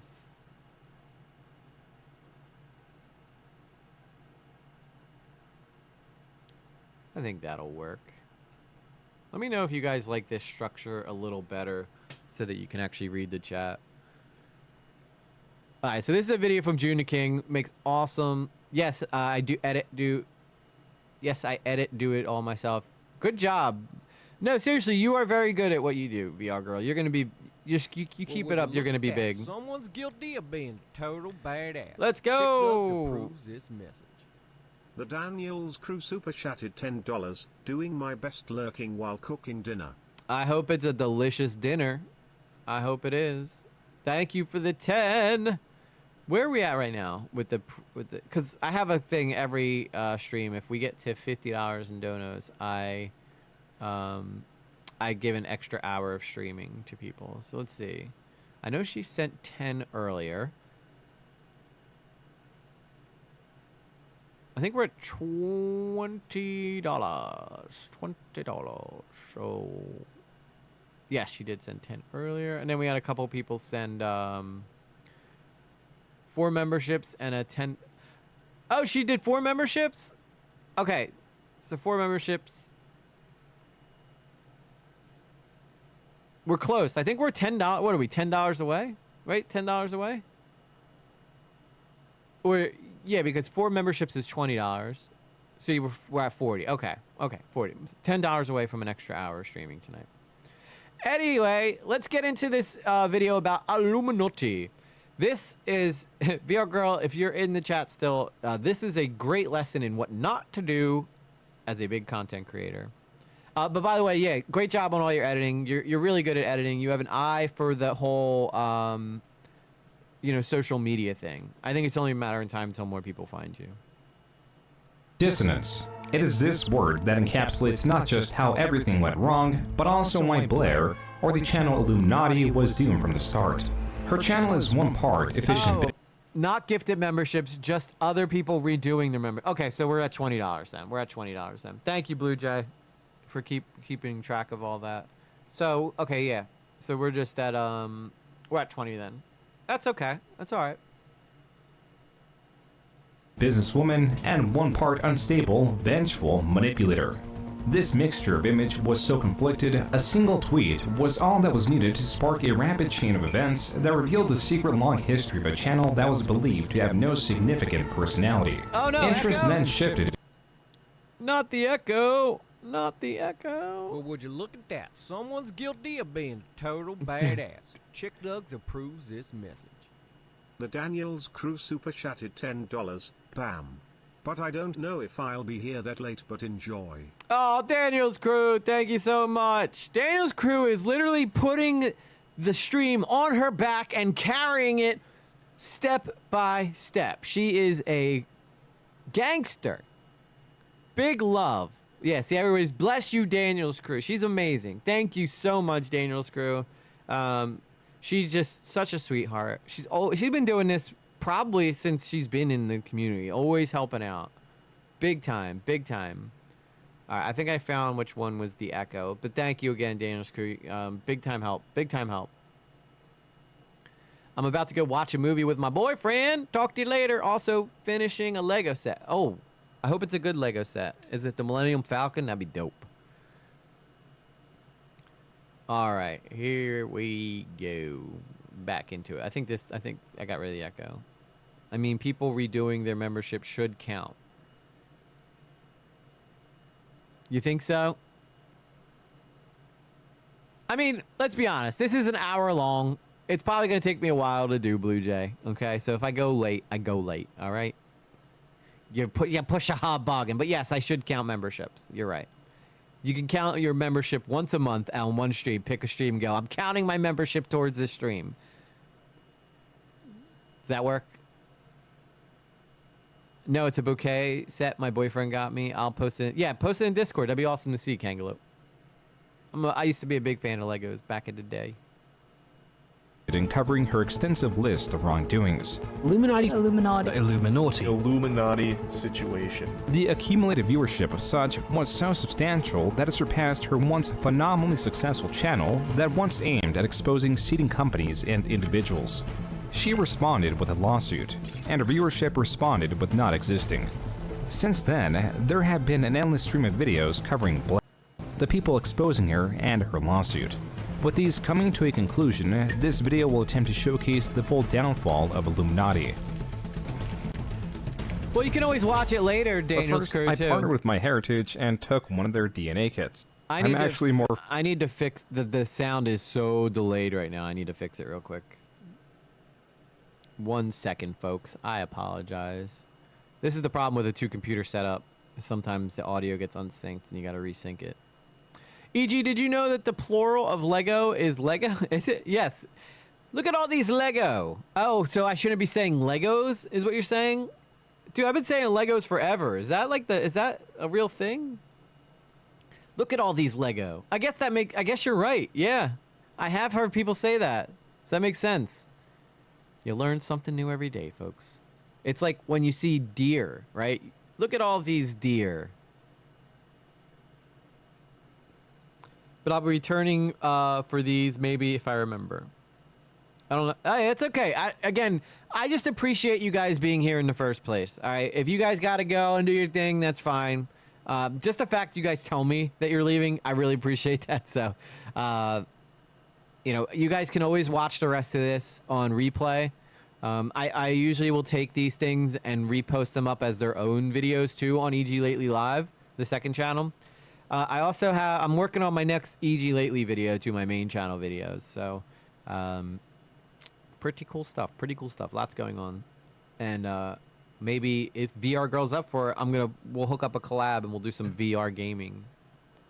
Because I definitely think that she should be in front of more people. Personally, I'm like you. I say, yeah, see, Legos, right? I might be thinking of Eggos, like Eggo waffles, because they sound so similar to Legos. But I think it's interesting to know that about Yes, I do think it's interesting as well. Because now I'm going to have to watch myself when I say it.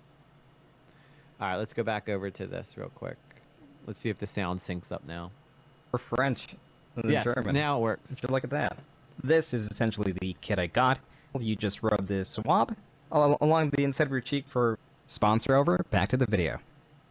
Within the burgeoning creator space. Oh, it's chipping. It's chipping. Dang it. All right, hang on 1 second. I gotta fix this. Now I'm gonna get that squeaky thing. We're gonna get that squeaky, Space, there are channels that grow rapidly after posting a few videos.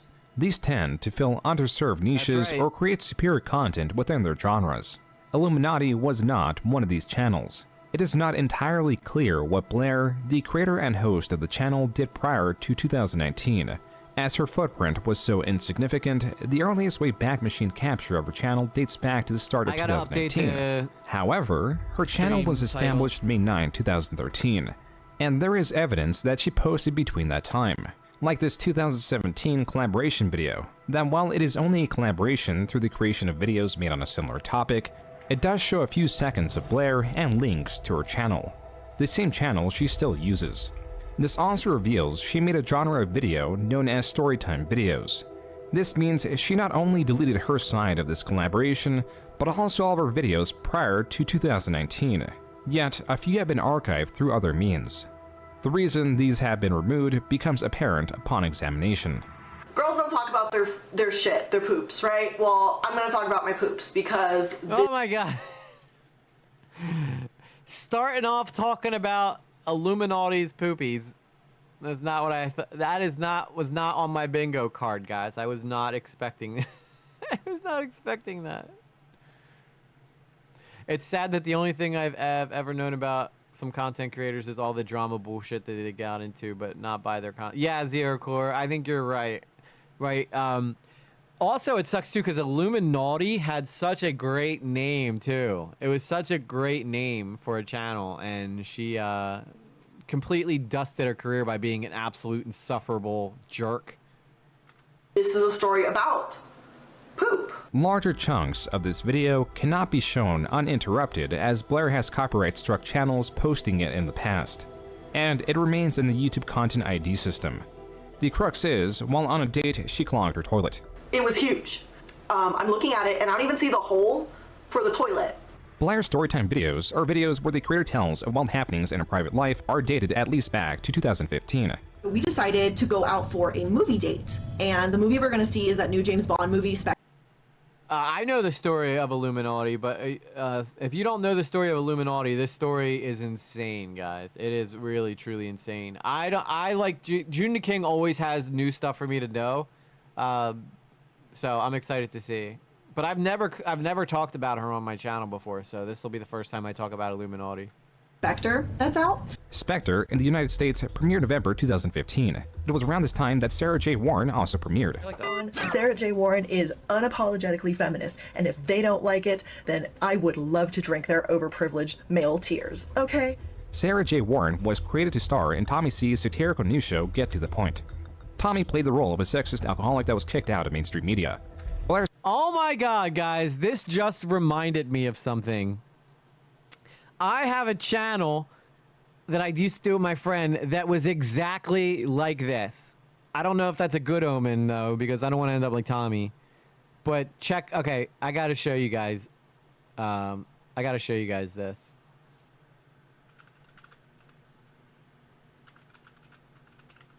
I wonder if this channel's even still here. Oh my god, it is. 4 subscribers. This was my very first shot, taking a shot at YouTube, okay? Wait, no, this isn't the right one. I think it must be. But I used to do, I used to try to do, oh my God, look at Little Lately right here. There's all kinds of stuff, hidden gems of me on YouTube. Where did I, you know what? I wonder if it's in my history, maybe? I could have swore it was on that Quick Glance Media one, though. Oh, you know what? It's probably on my Facebook. I gotta see. But I did a news show that I want to show you guys if I can find it. I'll have I'm gonna keep this video going while I look for this, but I think it'll blow your guys' minds. Claire's character, or what she portrayed, was clear even just through the name. She was sort of the modern woman, annoying SJW. And her name was Sarah J. Warren. Sarah J. And she came up with that herself. Despite the effort and collaboration of other creatives, Tommy states the project was a failure. As such, none of Blair's works gained purchase, until she began producing a simple yet lucrative style video late 2018. Hello everybody and welcome back to the channel. It's Blair, or the Illuminaughti. Dude, what is it with people who work with Tommy C becoming massively successful while he just gets stuck in purgatory? Think about it. Nicholas Diorio's doing a lot better than him. Illuminaughti got to 1 million people. All these people worked like under Tommy C at one point. Maybe you want to work under Tommy C because then you're guaranteed to have a better career than him. I'm so glad to have you guys here today with me on another wild ride through the r/anti-MLM subreddit. I think I can kind of sort of tell this is a favorite amongst our fans here on the channel. These videos are of Blair reading what are presumably the top posts of the subreddit that is the subject of the video. Being that Reddit has a function where one can easily sort by the top, hence most popular post, all she had to do was read through these and add some commentary. She often interspliced some stock footage and evolved the videos to include her avatar that struck different poses depending on what is being said. This is a style found in many communities across YouTube. Being that the head of her avatar is the Eye of Providence, that is tied to many things such as I put together a whole news show with me and my friends back in the day. And I'm trying to see if it's on this channel or if it's on Dude, there's so many secret videos that you guys don't even know about that are just absolutely trash videos that I tried making. Well, I want to see where it's at real quick before we get too far away from that aspect, or else it's not going to really make a whole lot of sense. You know what? That Annabelle song is stuck in my dang head. So many videos of me playing guitar. I could have swore I had it on that Quick Glance Media channel though, but I didn't see it over there. I know I have it on my Facebook, but I don't know if I want to bring up my Facebook or not. Okay, it doesn't look like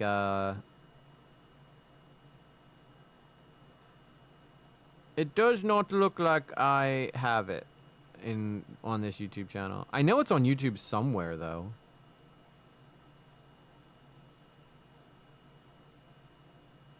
What channel did I have that on?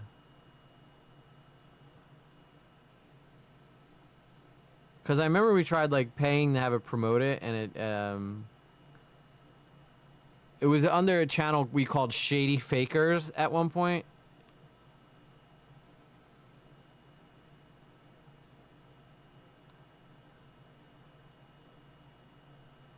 The only thing I have is like my private investigator thing.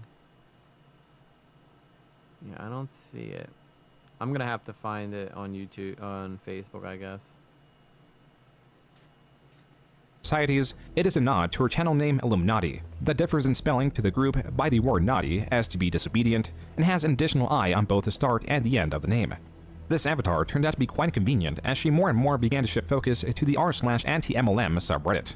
MLM, or multi-level marketing, is often referred to as a pyramid scheme, and where one recruit... Who does that remind us of? There's a girl at one point that I had a back and forth with that is really into them MLM things. You know what her name was.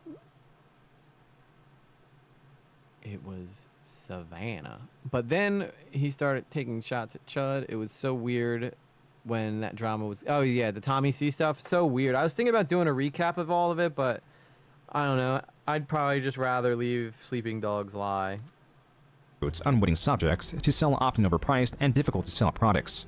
The pyramid shape comes into play as a share of the revenue goes to the recruiter, which is a point of the scheme, as recruiters of recruiters receive cuts from all below them, and to win is to sit on the top layers of the pyramid. Blair had been covering this subreddit so much that it had its own separate category on her YouTube homepage. Being that those who join MLMs are often desperate, ignorant, or foolish, their tactics mimic these traits. So the focus of Blair's videos were more so on the absurdity of tactics used to sell products. This was her path to success. I also want to give like a quick little shout out to like the 150 people who have all followed me with. I thought this was where are all of my old videos? I know I gotta have this thing somewhere.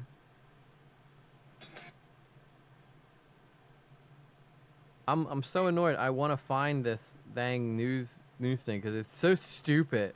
It's just so stupid, but I know you guys will get a kick out of it. All right, I'm gonna have to find out. It's gonna be a mission of mine to find this.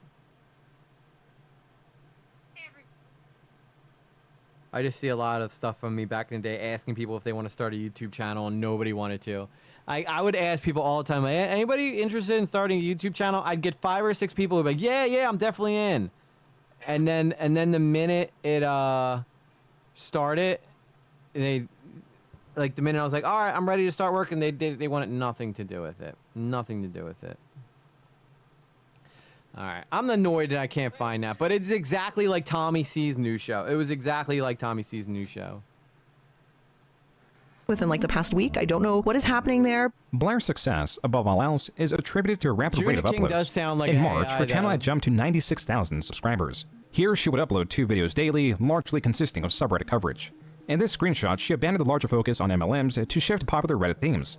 However, this screenshot in May shows that her MLM coverage was once again gaining prominence on her channel. And by August 2019, as per the bottom of this archive page, she had made 36 videos on MLMs and made a video dissecting what an MLM is, the trailer for her channel. But she was not the only one growing from covering Reddit. There was The Click, One Topic, and r/.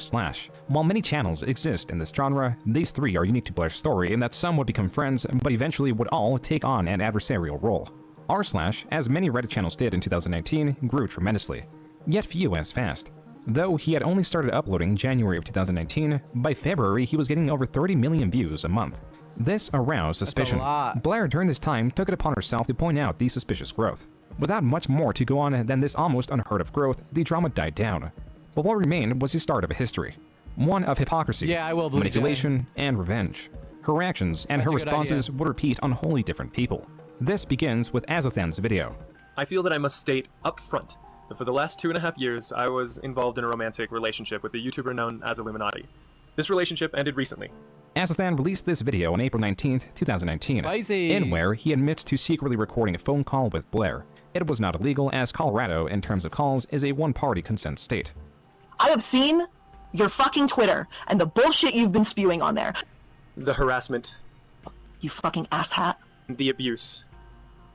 Because God knows why, because you're bitter about a fucking breakup because your cash cow fucking left you. Like, fuck off! Just can't go on anymore. Azathan fails to paint a clear picture of his conflict with Blair. He claims Blair is threatening legal action if he were to make a video on her, but this conflicts with the intent the text message is expressing. Threatening legal action, were I to make a video about her activities in any way. And you can see that despite violating no laws, making no threats to dox her, making no claims of any illegal activity whatsoever, she was already willing to threaten prosecution. I love that her name is Pringles. Blair Pringlesby.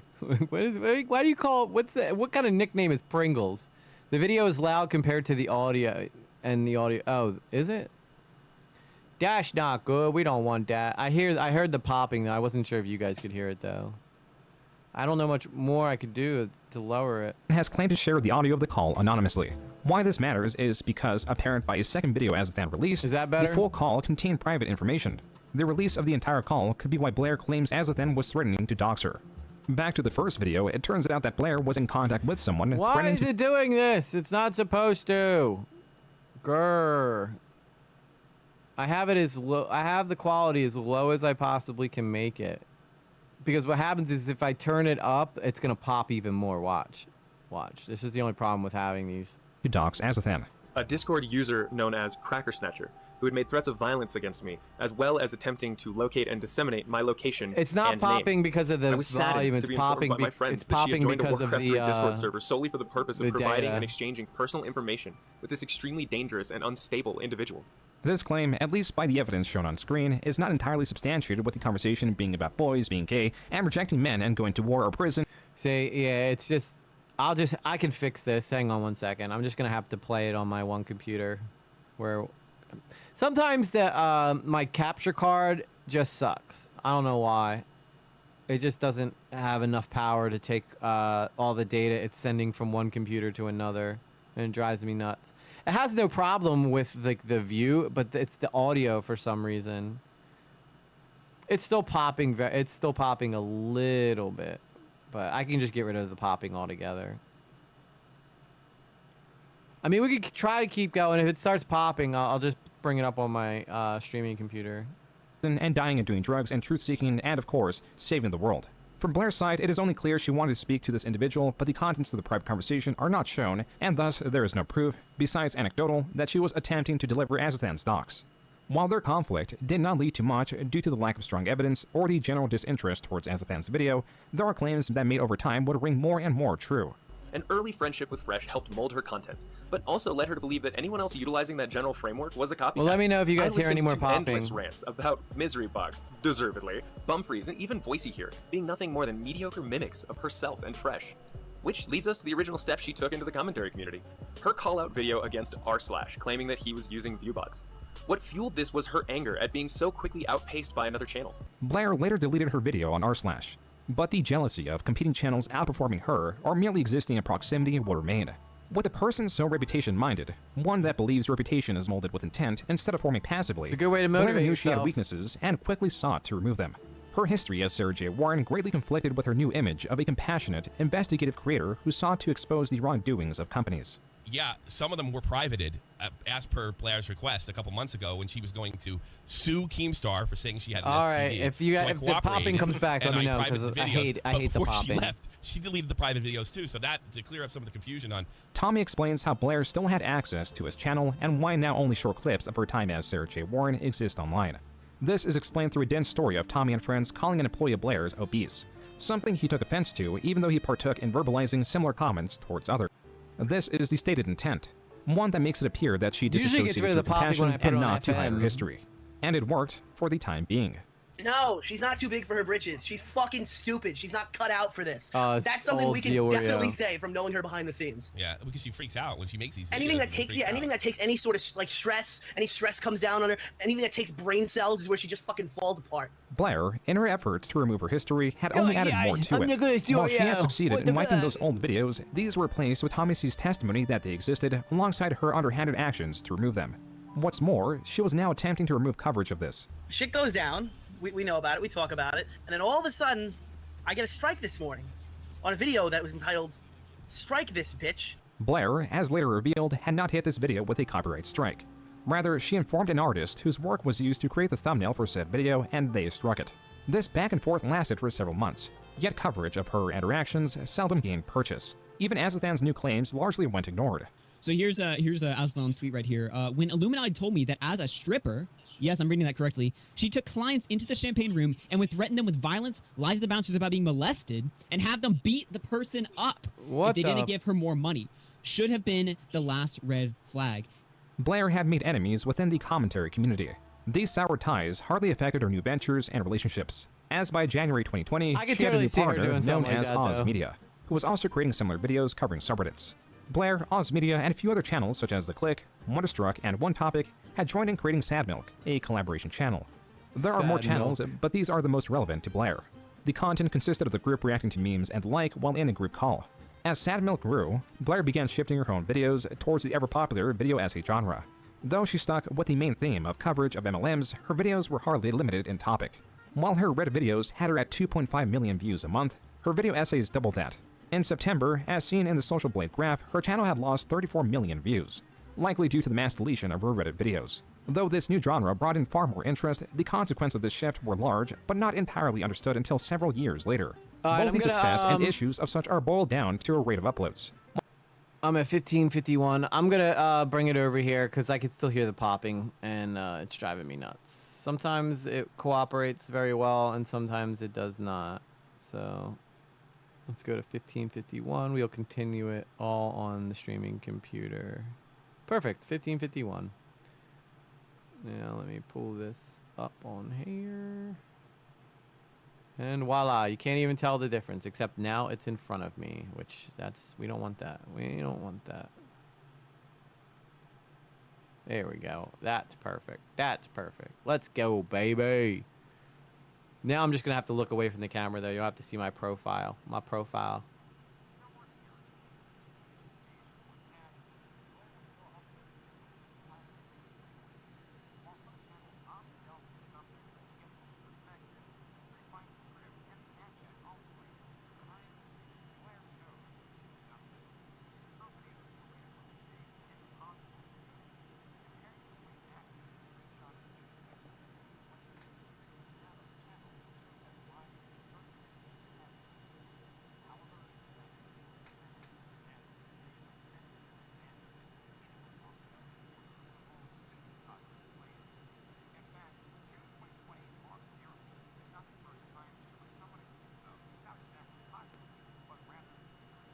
Dude, there's no way, yeah, because she had to have been, like, just stealing and stealing and stealing from everybody. That's, like, what got her in the most trouble, right? Was, like, being, like, a thief. Wasn't it? E.G. Pops? Yeah, that's the new channel name. E.G. Pops, baby. Yeah, Baby Nick. It's Baby Nick. But... yeah.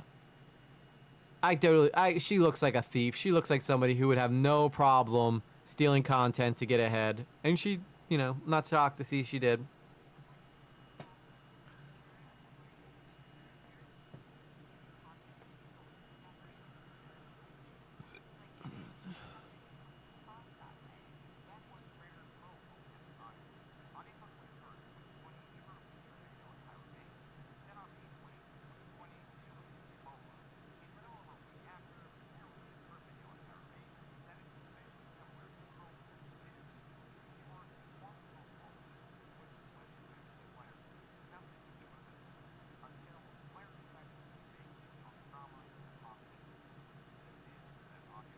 I could totally see Blair, like, being... Oh, you can't hear it? No, I guess I should probably put the sound on. Oh, my God. I am so stupid. Professional streamer, guys. Don't try this at home. And now I got to go back. I'm over here just enjoying the video by myself. And fact-check all the claims multiple times, Blair chose to do none of this. Her videos were laden with mistakes and constantly removed. Comparing this way back mission screenshot of June 17th, 2020 to the videos found on her channel shows that 5 of these 30 videos had been removed. Yeah, you're supposed to hear me However, breathe. there are videos on her channel with massive mistakes that still stand. A different possibility for the removal could be copyright claims. In fact, June 2020 marks the earliest, if not the first time, she was somewhat accused of, not exactly copyright, but rather plagiarism. Coincidences happen. I meant to do that. As a larger I was just testing to see if you guys were all still paying attention. YouTuber, you're accused of stealing content from people you've never even heard of or seen before. So I get it if this message comes across that way. That was creator Cruel World Happy Mind. On April 23rd, 2020, she released her video on Tyra Banks. Then on May 20, 2020, she released a follow-up. A little over a week after, Blair released her video on Tyra Banks that is suspiciously similar to Cruel World's videos. Viewers informed Cruel World of this, which is when she messaged Blair. Nothing came of this, until Blair decided to speak vaguely upon the drama in a podcast. This is that audio. I'm gonna try and keep it vague so I don't mention this person's channel. Yeah. But it's a very small YouTuber, and she DM'd me on Instagram, and she goes, "I'm just really disappointed because you're someone I look up to." She's not a small YouTuber anymore. Cruel World Happy Mind has taken off big time. What is she at now? She's let me see what she's got. Plus Madison's a total babe, but she's a little she get a little political for my taste. Plus Madison probably hates my guts because I picked on Savannah. When I watched it for the I just want to go to your YouTube channel. I actually... She's at 659,000 viewers now, so she's crushing it. Absolutely crushing it. And she just a month ago she dropped the video on Piper, the Piper girl. Although she does look a lot different now than she did in that picture there. Like, let me show you real quick what she looks like now. This is what Cruel World Happy Minds looks like right now.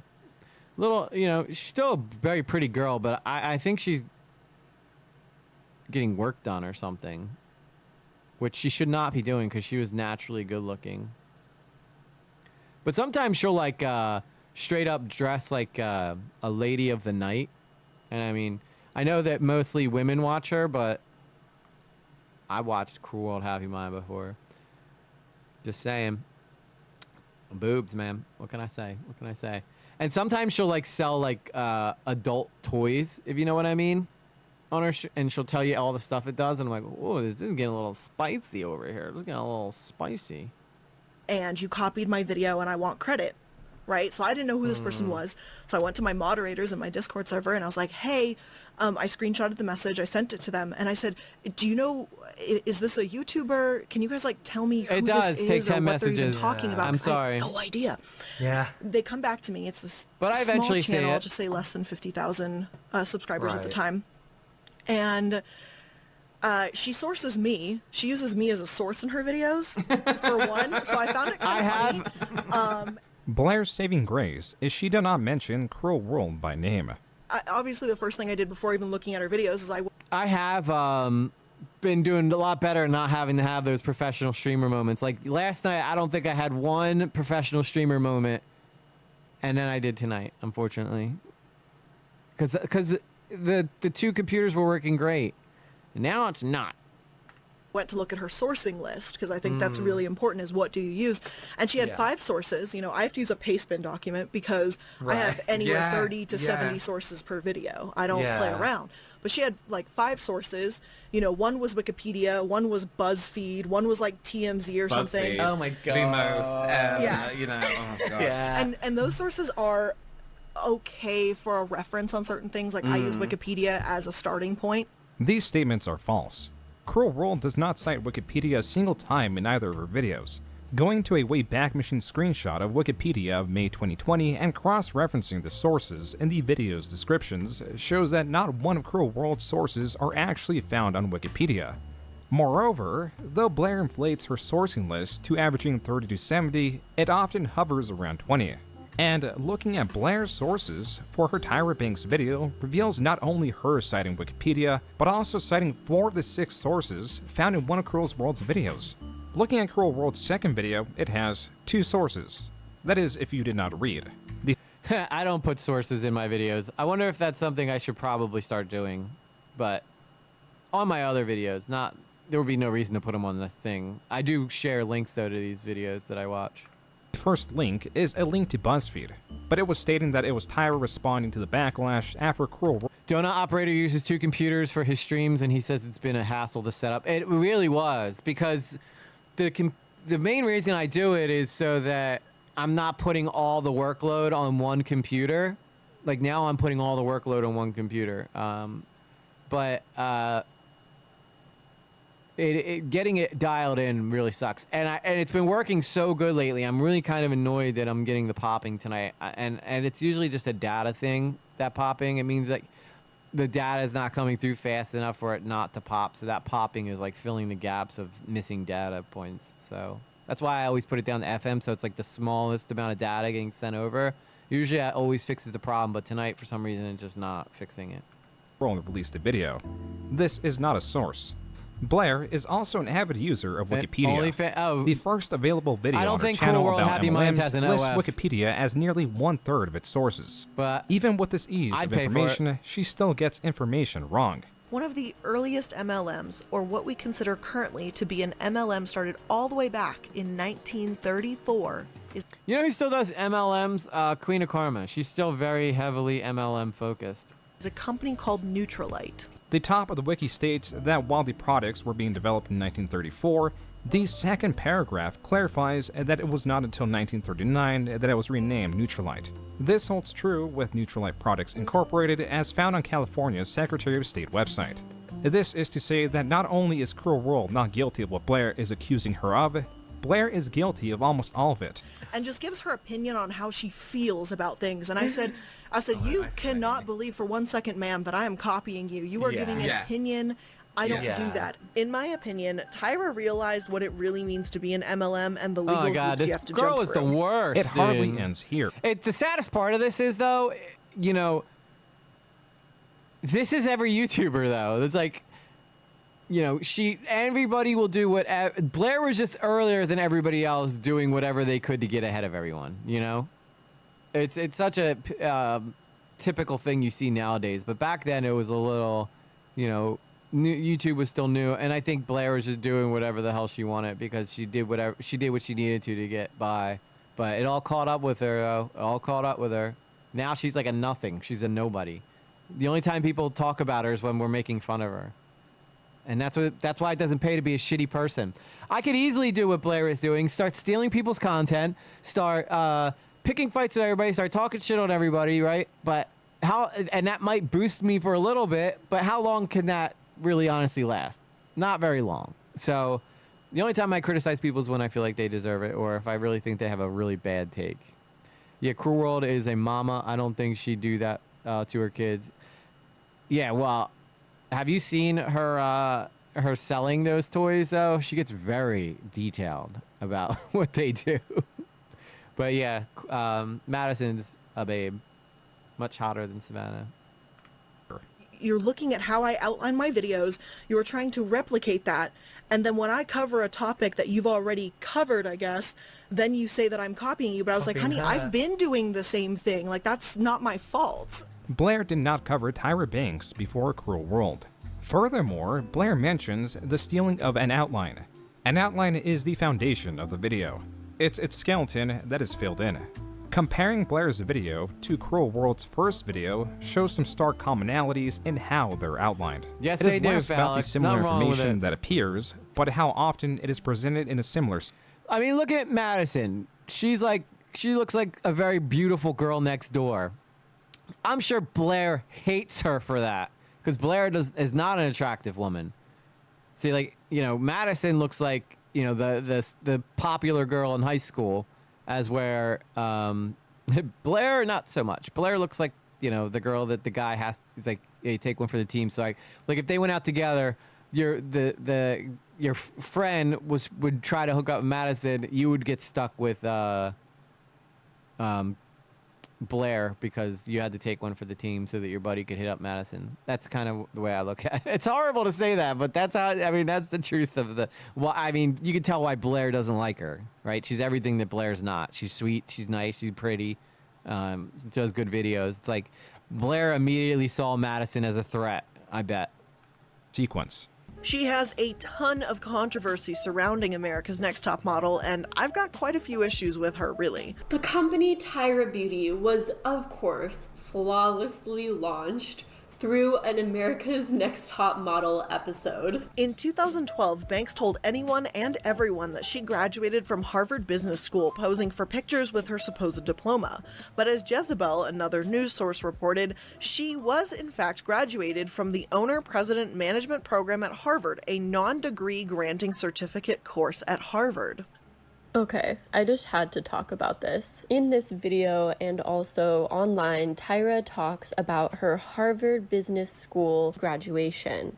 But this is not the Master's in Business Administration degree that Tyra received. In fact, she only attended a course called the Owner-President Management Extension Program. That's not part of the school's master's degree. The Why I Started Tyra Beauty commercial or recruitment ad or whatever you want to call it is a classic MLM stuff. But the most upsetting video of all of this, I have to say, is Tyra Banks' video of why I created Tyra Beauty. It could be a coincidence that many of these videos were presented following one another, but videos like these can be presented vastly different. It can start chronologically, starting from Tyra mentioning her mom, or even customer reviews to foreshadow the disappointment. This is all suspicious considering, according to Cruel World, Blair did not post her sources until confronted. There were no sources on this person's video. The only thing it had in the description was in parentheses, sources coming soon. On February 6, 2021, Cruel World addressed this in a video. Also choosing to keep Blair anonymous, Cruel World summarizes the happenings up to this happening when this went down. I wasn't a YouTuber yet during that time, but I do remember like all this happening. Point. Giving Blair the benefit of the doubt, writing off these similarities as a coincidence.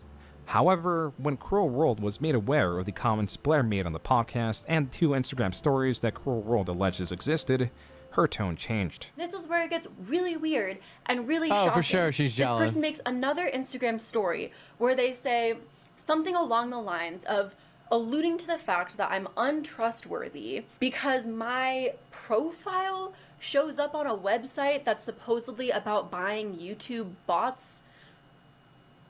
The indirect nature of this confrontation thus far has made this confusing. The lack of sources make it difficult to follow up on Cruel World's claims. But what she does present is enough to piece together how this ended. Yeah, definitely there'll be Blair overlap. was alluding to doing a debunking stream. Then by February 8th, this tension was aired out. It was made clear that Cruel World was talking about Blair and vice versa. Blair, in a message to Cruel World, claims that Cruel World was responsible for ripping the veil of the previously obscured conflict. But Blair extends the olive branch by asking, quote, "Is there some common ground we could find in this?" Unquote. After a 3-hour-long phone call, the issue was resolved. Blair states she would not go forward with her livestream, and in return, Cruel World would be, quote, removing her part about me and a video she recently did, unquote. This is the video. Damn, Blair got out of that one. In question, and that section is indeed missing. It is now only found archived through videos dissecting their conflict. This story, the way it was all going on without the knowledge of viewers, only for it to be all revealed and blow up spectacularly, would repeat on a far larger scale. It would involve more people, have far worse claims, and damage virtually all those involved. This upcoming conflict, where Blair is at the center, would not end with reconciliation. This begins with Sad Milk. The channel had progressively taken more effort than it was worth. From a business standpoint, the growth was abysmal in comparison to the individual growth of the channels involved. From a retrospective angle, the channel was the beginning of a long road of suffering for many involved, even past its dissolution. Yeah, that's the problem. Like when you get together and you try to do collaborations with people, first off, finding the time to do that is hard. And then secondly, like, yeah, you want to try to, it's everybody getting together to try to cross-pollinate your audiences so that some of the people who might not have been, who might not have met you yet are gonna want to like see you. And then the other aspect of this is that you're gonna show, you know, these guys to your audience, and then hopefully you both pick up some more people. But if the show sucks and you're not being able to get together in time, or you know, you're putting aside time that you could be working on your own channel to go do this when this isn't paying off, you know, obviously it's not going to be worth the squeeze. By mid-2020, tensions were rising with its collaborators. There was conflict with deciding editing costs. Scheduling times to record made more difficult, with different creators living in far different time zones. And then there was Blair, who had control in the absence of leadership. The first outward signs of its collapse came in October 2020. Sometime between October 2nd and October 16th, collaborators One Topic and The Click were removed from the list of channel members found on the home page. Behind the scenes, a meeting was called to address some of the rising issues. Blair claims to have not wanted to attend due to her frustration with the responsibilities.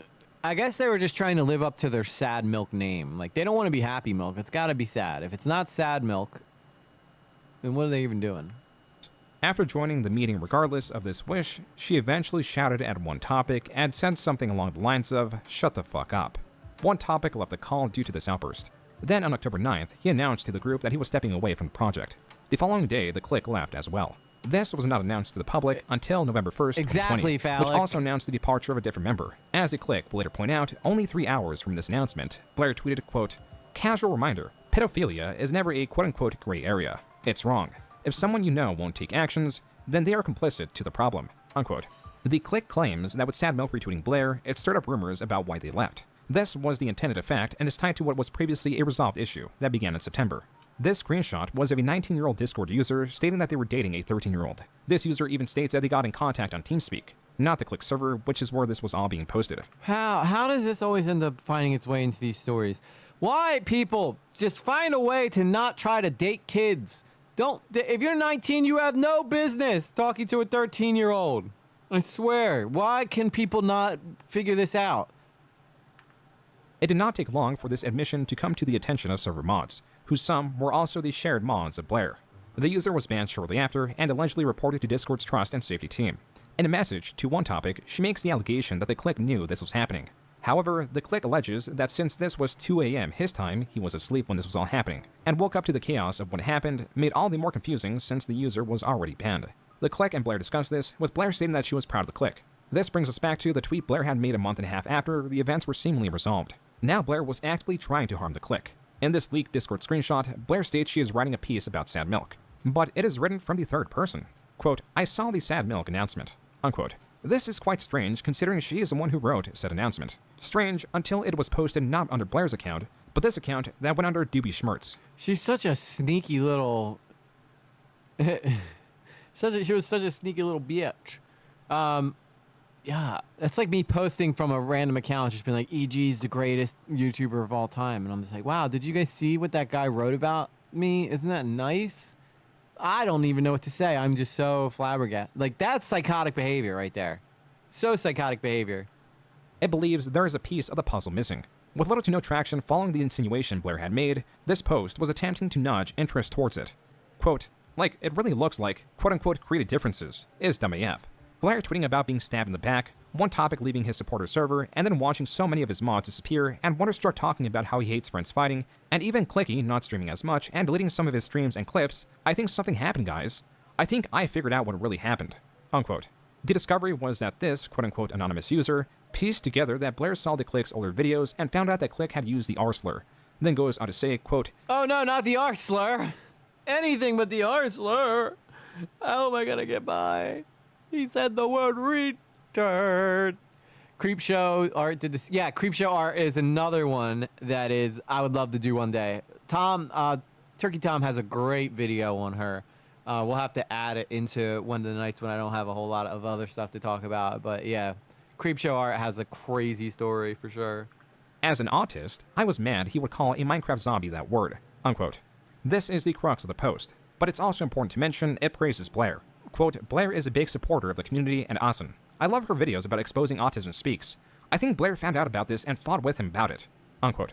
The user then points to another video of the clique saying the F slur. Quote, "I think all of Sad Milk knows about these videos. I think he chose not to delete it and it caused the fight," unquote. This is a gross sowing of a conspiracy theory that did not at all reflect what actually happened. The top comment should have clarified how little viewers cared. Quote, "Click has said that he was much less open-minded in the past, and considering the fact that these are from 2010, I think he has grown a lot as a person since then.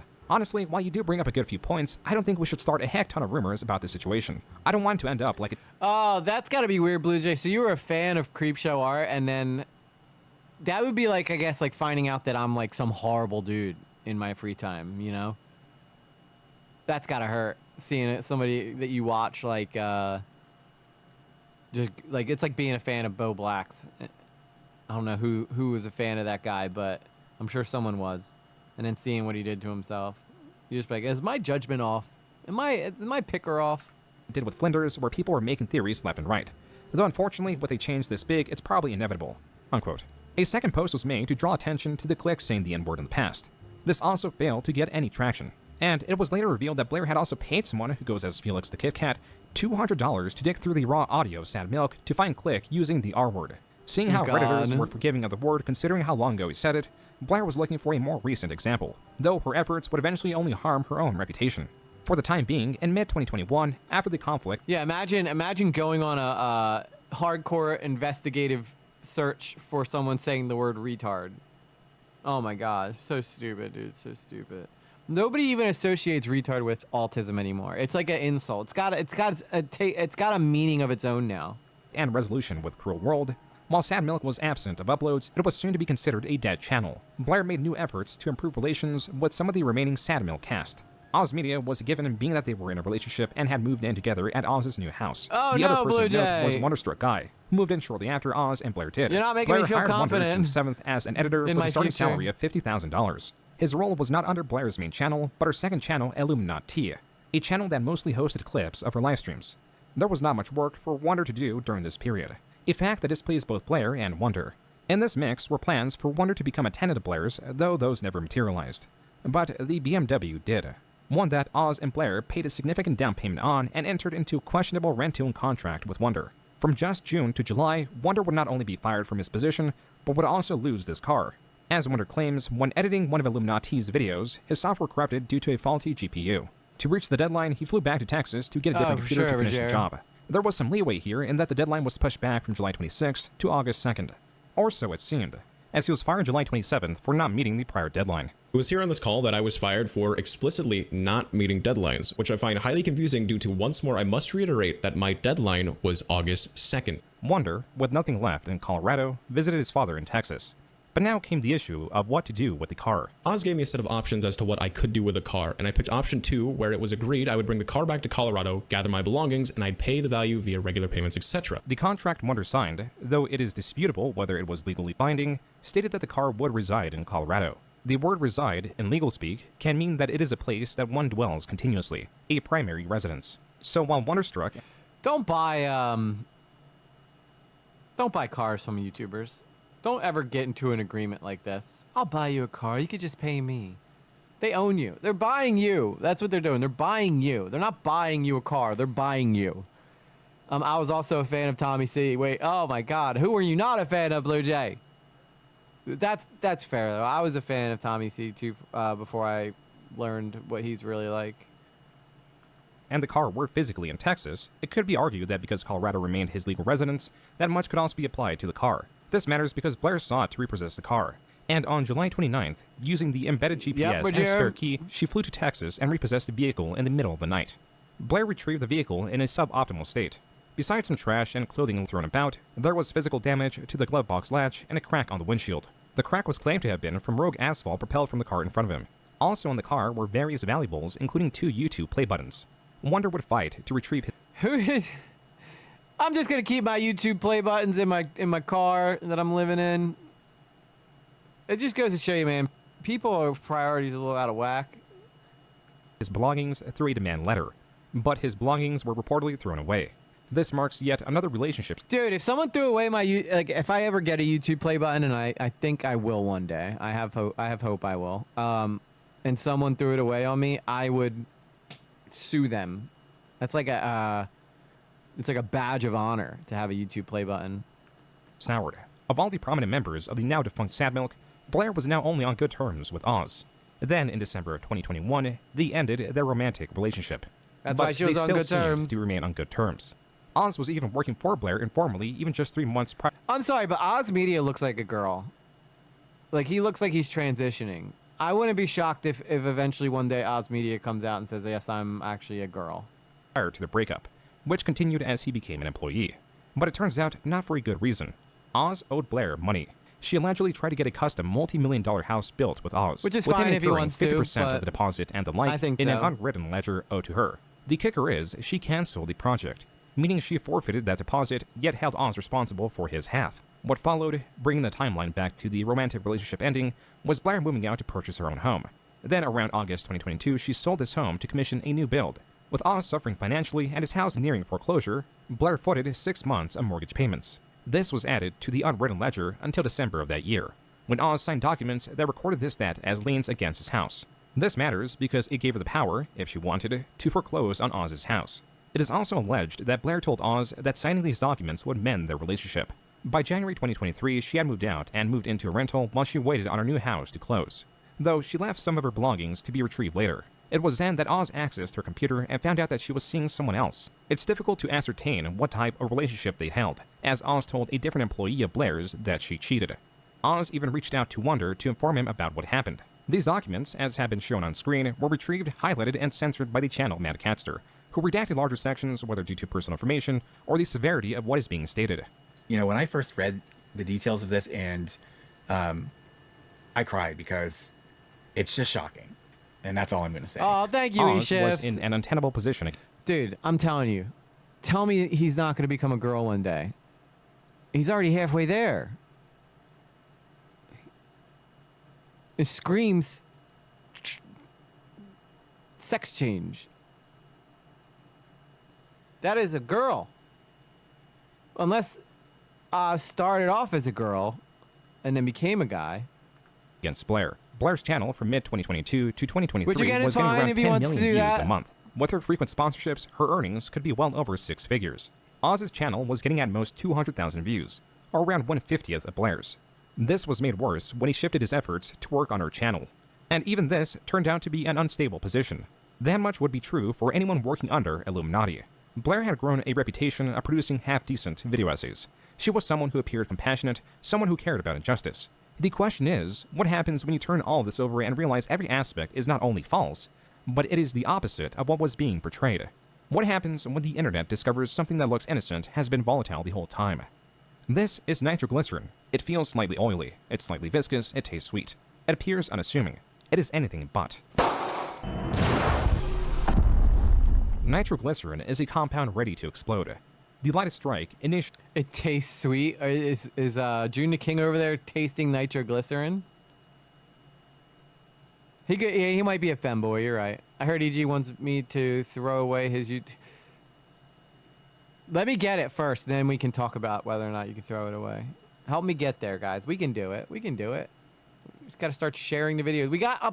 We went from 4.47, which I've been stuck at for 2 weeks, to 4.48 tonight. So that's a big deal.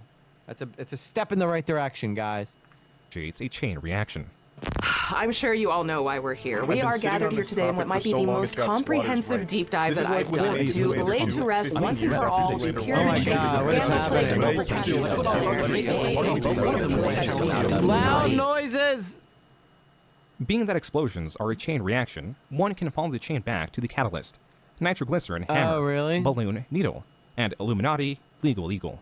On April 20th, 2023, Blair tweeted, quote, "Not at Legal Eagle editors broaching my editors to take my video style, and when they didn't give up the info, they literally copied it. And BTW, I have the messages from my editors and found an email from them too. Just changed the color from purple to blue. Huh, interesting." Unquote. Below, Blair... The only reason she's doing this is because of what happened with her and Madison before. This is her not being able to deal with the fact that she was called out for it.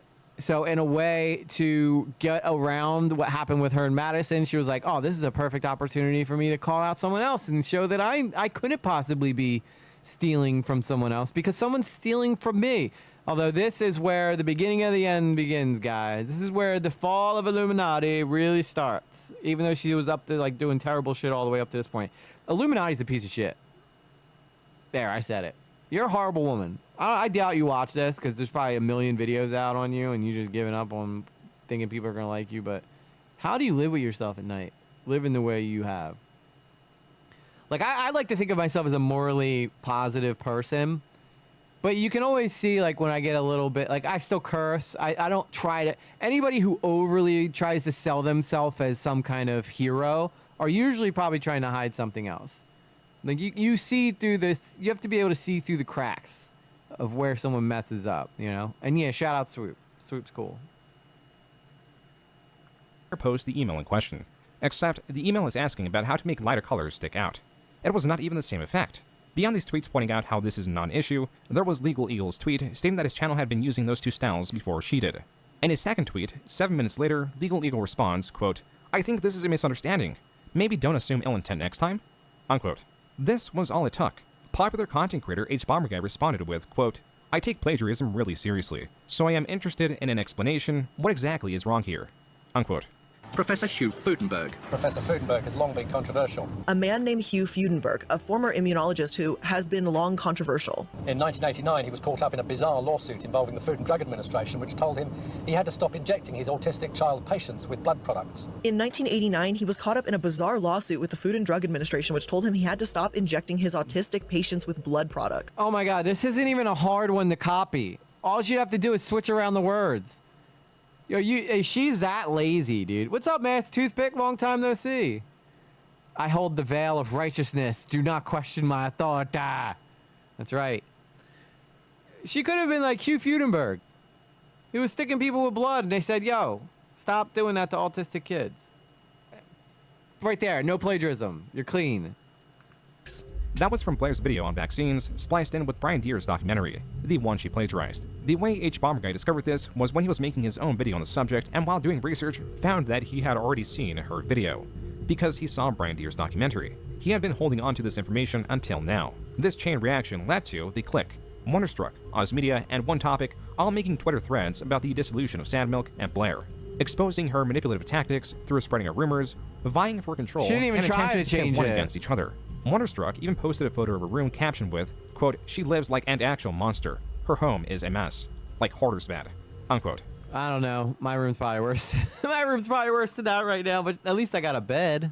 Looking back at her social blade during this time, she had only lost 20,000 subscribers from April 20th to the 26th. The former Sad Milk cast made their tweets from the 23rd to the 24th. However, Blair posted a response video on April 28th. On her social blade were the following days. She had now not only actively put a magnifying glass on her previous poor actions, she had also flat out lied throughout the video and made her case worse.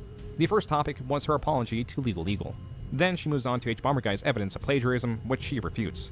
This is only 8 minutes into the video. The last 36 are on the former cast of Sad Milk. Here she apologizes for screaming at One Topic. Then, when discussing the clique, she uses her entire hand. She talks about the clique using slurs in the past and possibly present, the predator that was banned from his Discord, and a previous time an admin of his showed porn to minors. And let me be abundantly clear here, I am not trying to accuse the clique of pedophilia, nor do I have any reason to believe that he could be a pedophile. However, he cultivated an environment that was a breeding ground for inappropriate behavior with minors to occur. Next on the chopping block was... God damn, she is so bad. How did she even get famous, dude? She's got the intelligence of a wet rag. How did she get so I guess sometimes just having that wet rag personality really does it for people on YouTube.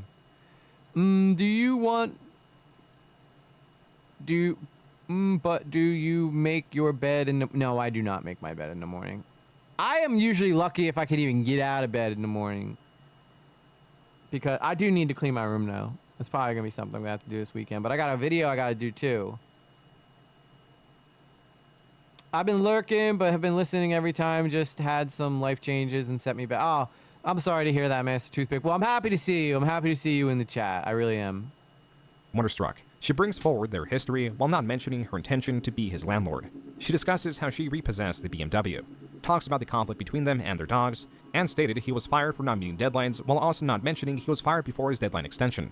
The last bit about Wonder airs out his mental health with the angle of showing it out of concern, and then she addresses the images of the messy room. Furthermore, the photo he shows is a photo of a room that wasn't lived in by anyone in the house. Finally, Blair discusses Oz, disappointed that they could not mend the relationship, and while grateful at all that he had contributed and the memories they made, she expresses that that ship has sailed. I am disappointed in my behavior, and I hope that I can learn from all of this. I want to own up to my faults and take responsibility for my actions. Furthermore, I want to take responsibility for my own involvement with a crowd I am happy to no longer associate with.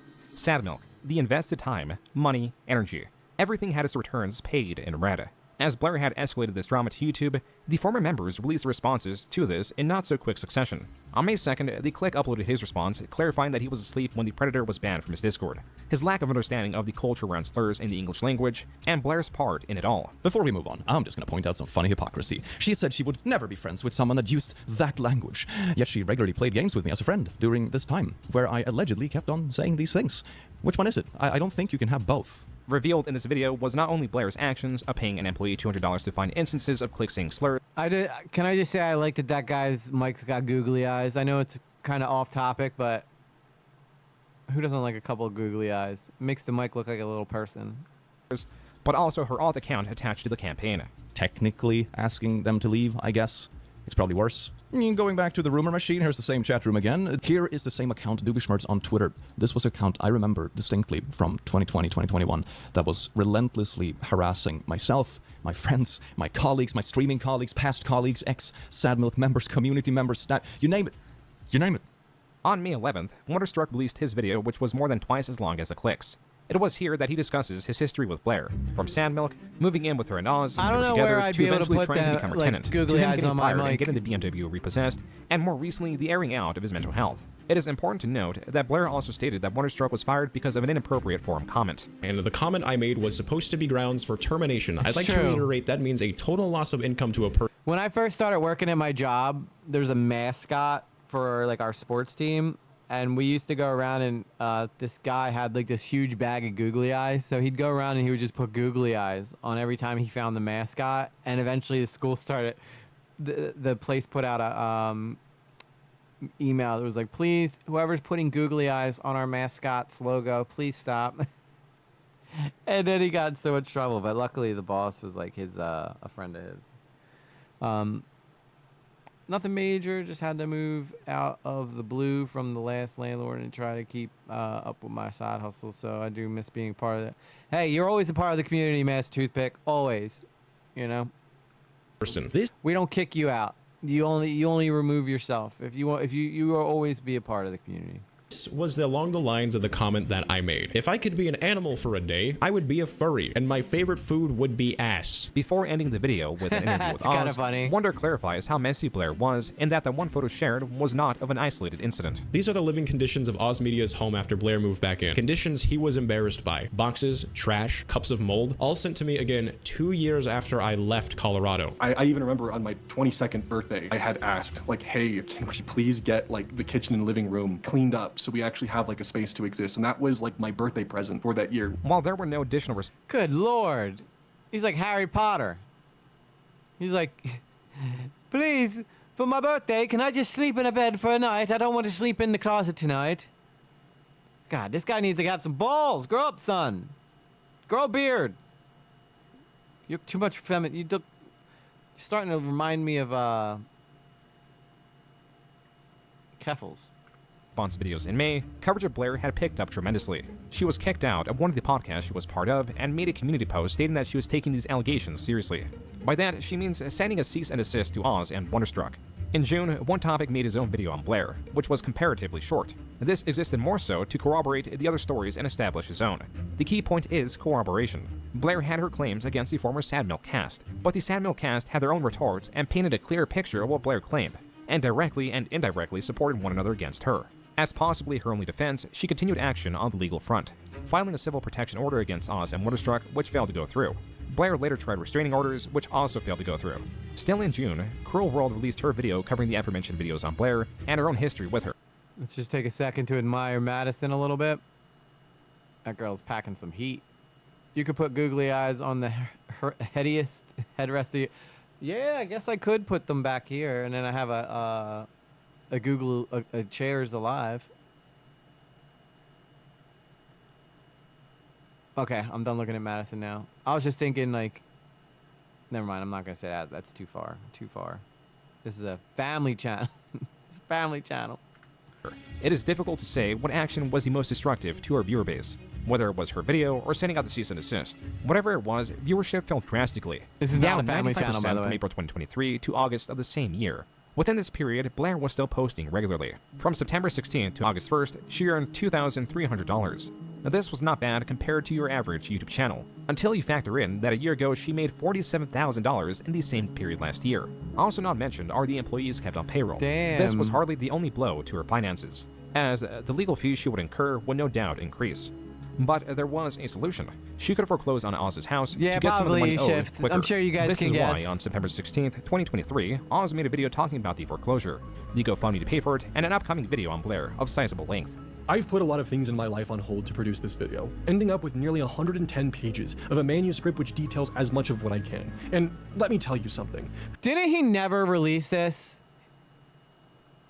This is only half and doesn't show. Didn't he, like, not finish this thing? Converting this monstrosity into a video with its accompanying 5,000 screenshots has been one hell of a monumental task for me, a one-person team, to embark on. Though the GoFundMe will surpass the goal of $4,000, it would not be enough for the upcoming lawsuit. Oz was made aware of Blair's legal filings on September 27th. She was suing Oz Media, Wonderstruck, and a different employee known as Felix the Kit Kat, who was paid to dig up dirt on the clique, but also informed the clique of such actions.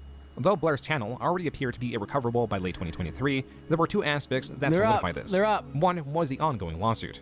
Where the creators could work their way through controversies, Blair's ongoing lawsuit was a looming reminder of her controversies. One that has the added element of suing the weakest parties in what appears to be an act of revenge rather than redemption. This emphasizes the conflicting images of Illuminaughti, the righteous expose channel, and Blair, the litigious manipulator.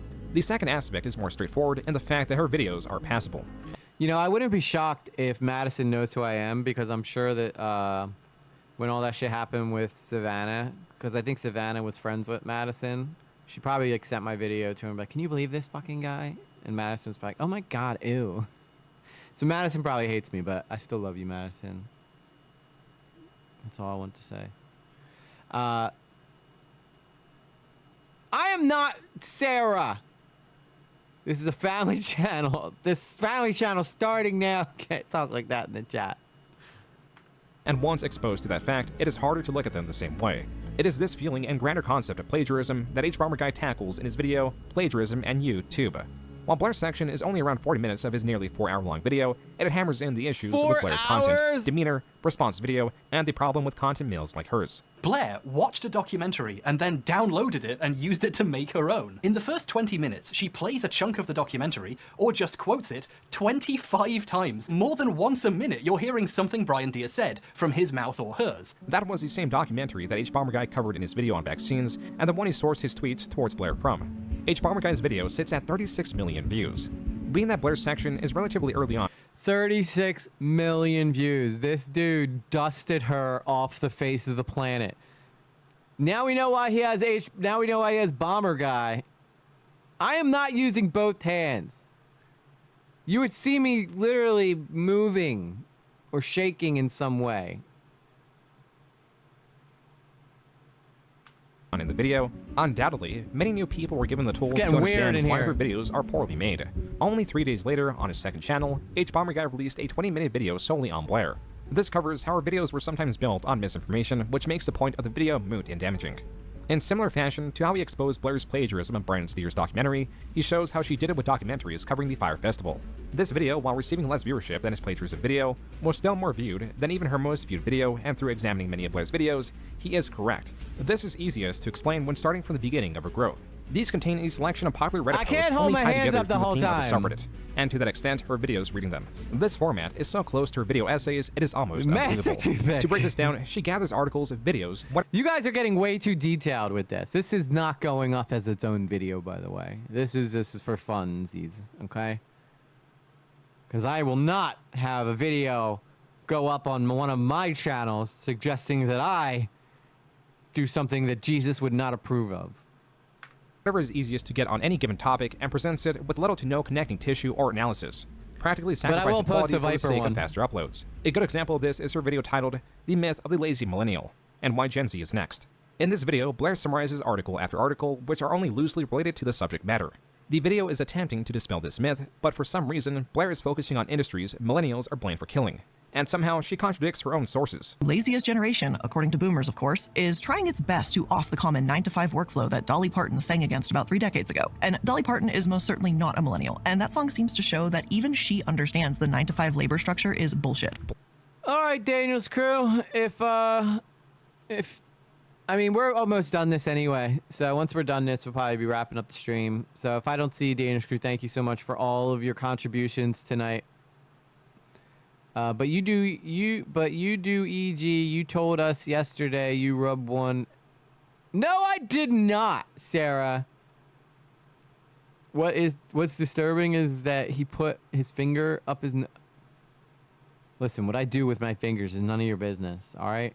Asmongold picks his nose and he's got millions of subscribers. I'm just trying to follow his trends.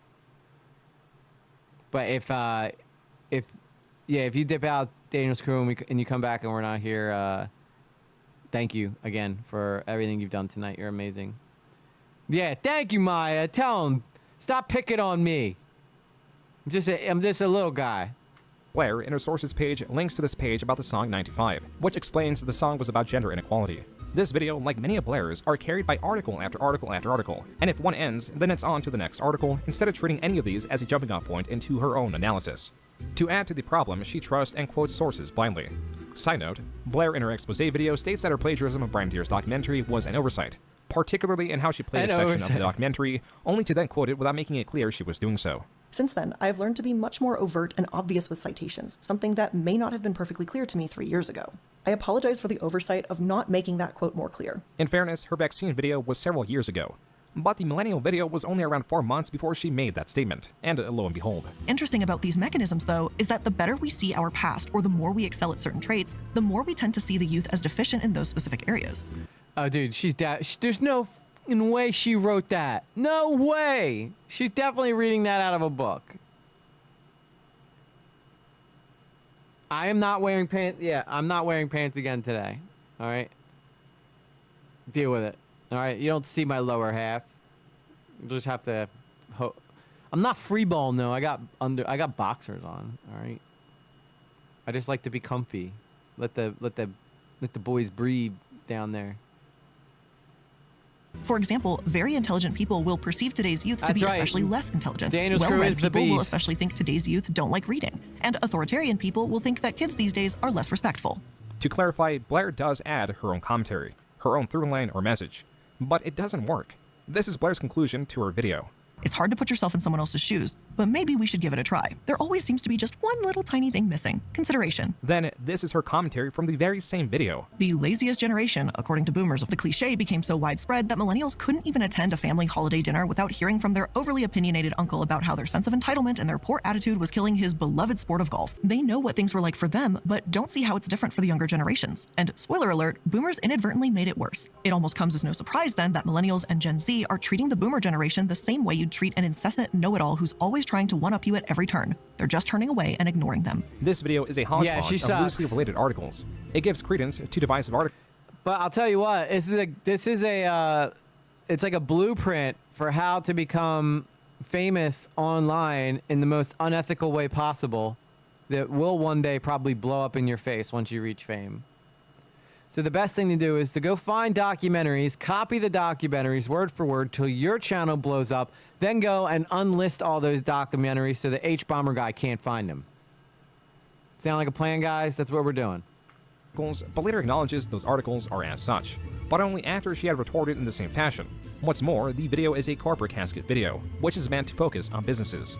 But it can be argued that That's right, Master Toothpick, you tell him. Is business related. That argument cannot be made for this next video. Hello and welcome to The Corporate Casket, a semi-weekly series where bad businesses go to die. We will discuss any and everything from bad charities, terrible CEOs, and businesses that have a lot to hide. I'm the Illuminaughti, and today, unfortunately, we're going to be talking about... Blair is talking about pedophiles in a series meant to cover corporations, but not just any pedophiles, MAPs specifically. There are large issues with the video's focus and some misspeaking, which is common in any video, but is strange in this one because she goes from pronouncing...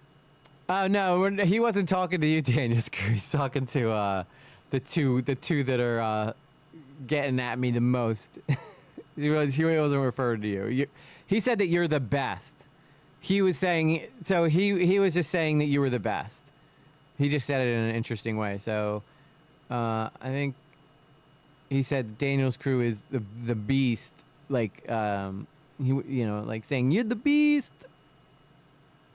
But I know that you love your husband dearly, Daniel's crew. I wouldn't dare. She is respectable. She's a respectable Daniel's crew. She's a lady here for the art. She's here for the art. I'm just stuck on someone else's down. It's just so honest about.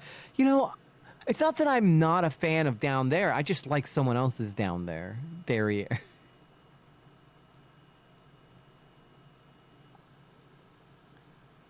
Yeah, you gotta. He's very good at dancing around the topic without crossing it. Everybody, I mean, it's all fun. I know that nobody really thinks that I'm sitting. It's just all fun banter back and forth for us to entertain ourselves.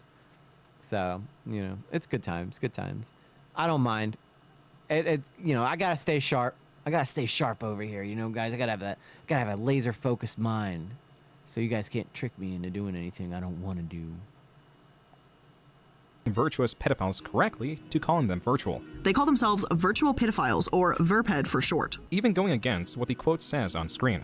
In regards to these virtual pedophiles entering the LGBTQ+ community, I love the this video knees. goes widely off topic. The bee's to knees is pedophiles such a in great general. term. The one tangent that seems to be going somewhere is just her alluding to the click situation before it came out.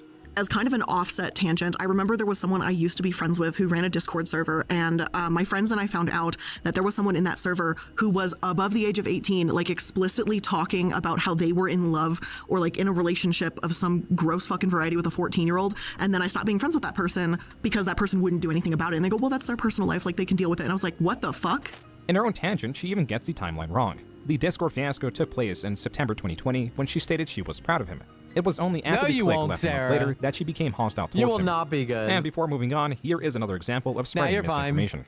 This part, I'm not gonna be. This video, I'm not gonna like. I don't think I've like been like. It's a fun video to watch with you guys, but I'm not gonna post it as its own video. This is more of me and you guys just hanging out and watching what a psychopath Illuminati is.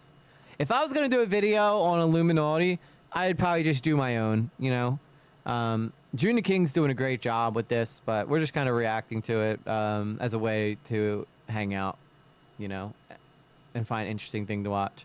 I will post the first half of the stream, though, as its own video, though. I will do that. And then I'm going to do the video. I'm probably going to do... I think what I'm probably going to do is usually just post one part of the stream. Although I do like the one that we did last night with Shoe on Head. I might post that one. I'm not sure yet. So, way back in his first few YouTube videos, he's given multiple tutorials on how to scam other RuneScape players out of their high-level armor. He himself has 3 separate tutorials on how to pull off these types of scams. That is a video on Ice Poseidon. If she did minimal research into the game, looked at the comments, or even searched the value of the in-game items, she would have found in Scam Video 1, Ice is overpaying for the armor he is quote-unquote scamming. In Scam Video 2, he is making players open a chest for him. In Scam Video 3, he is trading rare gilded armor for basic rune. She fell for his ancient bait. In this same video, she states, he was banned from Twitch altogether in 2017 for having someone call in a bomb threat on a plane he was boarding. This is also false. Ice Poseidon would have gone to jail if this were the case. What really happened was that he said his gate number on stream. This is all to say her videos are shallow in research, in her own interest of the subjects she covers, and in her analysis if there's any to be found. That last statement, at times... I will say I probably love Shoe on Head more than Madison. Like, if they were both standing in front of me and you're like, you have to pick one, I'd probably take Shoe on Head home. Like, if it was a puppy, you know? Can be taken quite literally.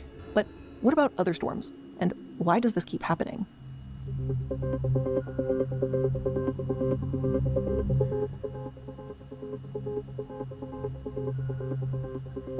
In this December 28th, 2023 video that is still up at the time of writing, Blair's narration cuts out for 5 minutes as HBomberGuy pointed out on his Twitter. Past December 2023, her channel would hit a new viewership low. Her monthly views were dipping below 200,000. A year prior, if a single video only got 200,000, it would be considered a failure. While one can attribute HBomberGuy to this decrease, Blair only uploaded 5 videos in 2024, which is the more likely cause to this steep decline. With her channel now dead, the only evidence of her existence online would be the ongoing lawsuit. Month after month, there was very little in terms of updates. It was not until June 1st that there was a major update through Oz. In this just over hour-long video, Oz states that the lawsuit has cost $40,000 so far. This is why he launched a second GoFundMe. This was a legal fund for not just Oz, but also the other defendants involved in the case.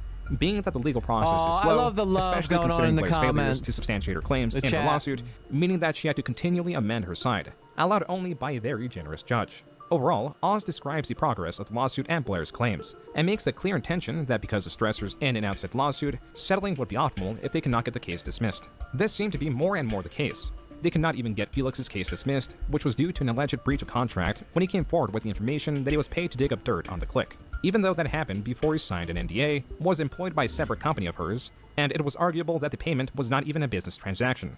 Blair's lawsuit is absurd. In 2020, Blair had revealed to me that she had used a service to scrub her Twitter of all and any inappropriate or cancelable language that she may have tweeted. Evidence of this can actually be found by the fact that there's a massive removal of tweets on a single day shown by her social blade. As I've come to learn, See you, that Sarah. service that Blair used to Thanks master for hanging tweets out tonight. doesn't scan media or screenshots. Blair famously went after Click for using the R word 14 years ago. Blair at one point has stated that the word has never been in her vocabulary and that even with 10 years of time, it's inexcusable that he would use this word.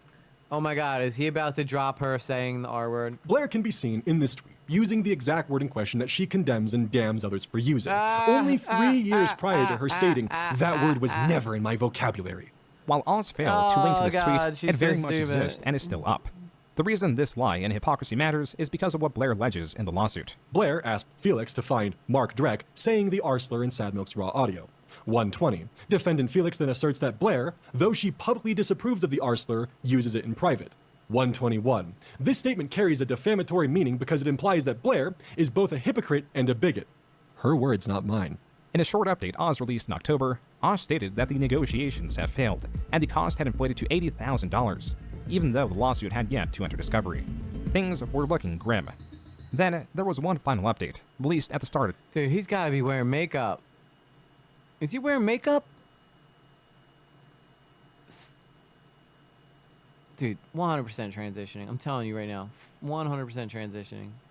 2025. Blair and I'd bet money that in the next couple years, you're gonna see Oz come out as a girl. Telling you right now. Telling you right now, it's gonna happen. I have agreed to settle this matter confidentially through mediation. The lawsuit has been dismissed against all parties without any admission of fault by any party. As a part of the non-disclosure agreement, it should be known that Blair will not be sharing her side of the story behind this dispute, nor will I. No one should contact either of us further about this case or ask us to comment on it, or each other. As I have stated previously, anyone following me should never make threatening remarks to anyone involved in this case in a public or private forum. Who the fuck talks like this? Who talks like that? Oh my God, Oz Media is weird, man. It's a weird dude, or weird girl, or whatever it is gonna be. I think he looks like a vamp. He does. I'm telling you though, I bet you, if I was a betting man, I'd bet a lot of money on Oz coming out as trans at some point in the future. The lawsuit was over, but the truth is, Blair is still out there, and so is the belief that with her managerial skills, can't blame him. Can't blame them though, because Illuminaughti would probably turn a lot of men gay. She could survive on the platform. After that, she's going to start another channel using an AI voice model in order to keep doing these same kind of videos, but start fresh and hope people don't connect her to it. That's my guess. Because before all of this came to light, she was getting like 100 to 300k views per video. This is Thinkology. It is her channel. Thinkology launched late 2021 and never picked up. The most popular video out of 47 got 67,000 views. This, compared to Illuminaughti, puts it in the bottom 12% of videos. And if compared by the top 3 that sits at 15,000 views, not a single video on her channel. Oh my God, I have some videos that have more videos than Illuminaughti's channel. Let's go! Sits below that number. Blair began creating video essays in a time they were in high demand, and that demand was not being met. She cast a wide net with her wide range of videos. Because of her consistency, she was able to keep this audience, gaining more and more views, likely due to habit-forming viewership rather than the quality of her videos. But now with that momentum gone, her videos cannot stand by themselves. Any video done on the same topic with any significant research or captivating perspective can overtake any of hers. There are channels that only upload once a year, if even that get over 1 million views monthly. Illuminaughti, even with a massive catalog of 644,000, barely reaches 100,000 a month. The chances of her replicating her tremendous success now are unlikely, as the elements of her initial success are no longer there. Gone now and possibly forever was a job that earned her over $1 million a year. Blair was at the top only to be brought down by the trap she set, the people she tried to control, and the history she tried to erase. Yeah, the all-seeing eye. That's the Illuminati's eye. All right, that's June the King's video. Thank you, Blue Jay. It was fun. It was a fun video to take a look at. Fun time, fun time. Illuminati symbol is a triangle with an eye on it, like money. Money, money, money, money, money. Speaking of money, thank you, Dangerous Crew. I love you so much. Oh my God, ES, you're so right. Yes, I'm always right. I don't know if you're talking about me, but you might be talking about somebody else. Well, would you look at that? Someone's Let's guilty go. of being total badass. Chick Dugs approves this message. The Daniels Crew super chatted $2. I so agree. E-shift. Thank you, Daniels Crew. What would I do without you? What would I do without you, girl? I'd be lost. I'd probably just stop streaming, to be honest. you weren't here, I just make content. I'm like, listen, guys, streaming ain't working out. But now you literally can thank Daniel's crew. She keeps these streams alive. She makes it worth it for all y'all. She is your hero. She is your hero. She can be your hero, baby. She will take your breath away. That's Enrique Iglesias, by the way. Anyway, guys, I think that will wrap things up tonight. Yeah, DC, the OG. She the OG. She the mama. She the take care of your boy. She the #1 investor. So if I ever do get famous, Daniel's crew is coming to the top. Anyway, guys, with that said, I don't know what else to talk about. There's really not a whole lot going on. It's kind of dead, to be honest with you. There's not a whole lot of drama. I'm not talking about Ethan and you know, if something interesting happens. Right now, it's just Ethan Klein just constantly shitting on iDubbbz, and you can only say so much about that. But anyway, love y'all very, very much. Enjoy your Thursday. Have a great weekend. I'm hopefully gonna have some video come out this weekend at some point, and some of you I will see in the Discord. My inboxes are always open to you guys. If you need anything, you can always reach out to me. If you don't want to reach out to me, you can always tag me in Discord. But everybody knows that if they want to reach out to me, they can. I pretty much have talked to most of you guys in the chat at some point in my Discord, so I am not some overreaching hierarchy. I am one of you guys. I just happen to be the guy who talks the most. So with that said, I'll see you guys on the next one. Push out!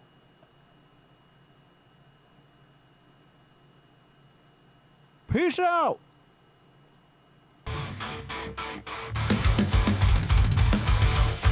Thank you, Daniel's crew, again. You're the best!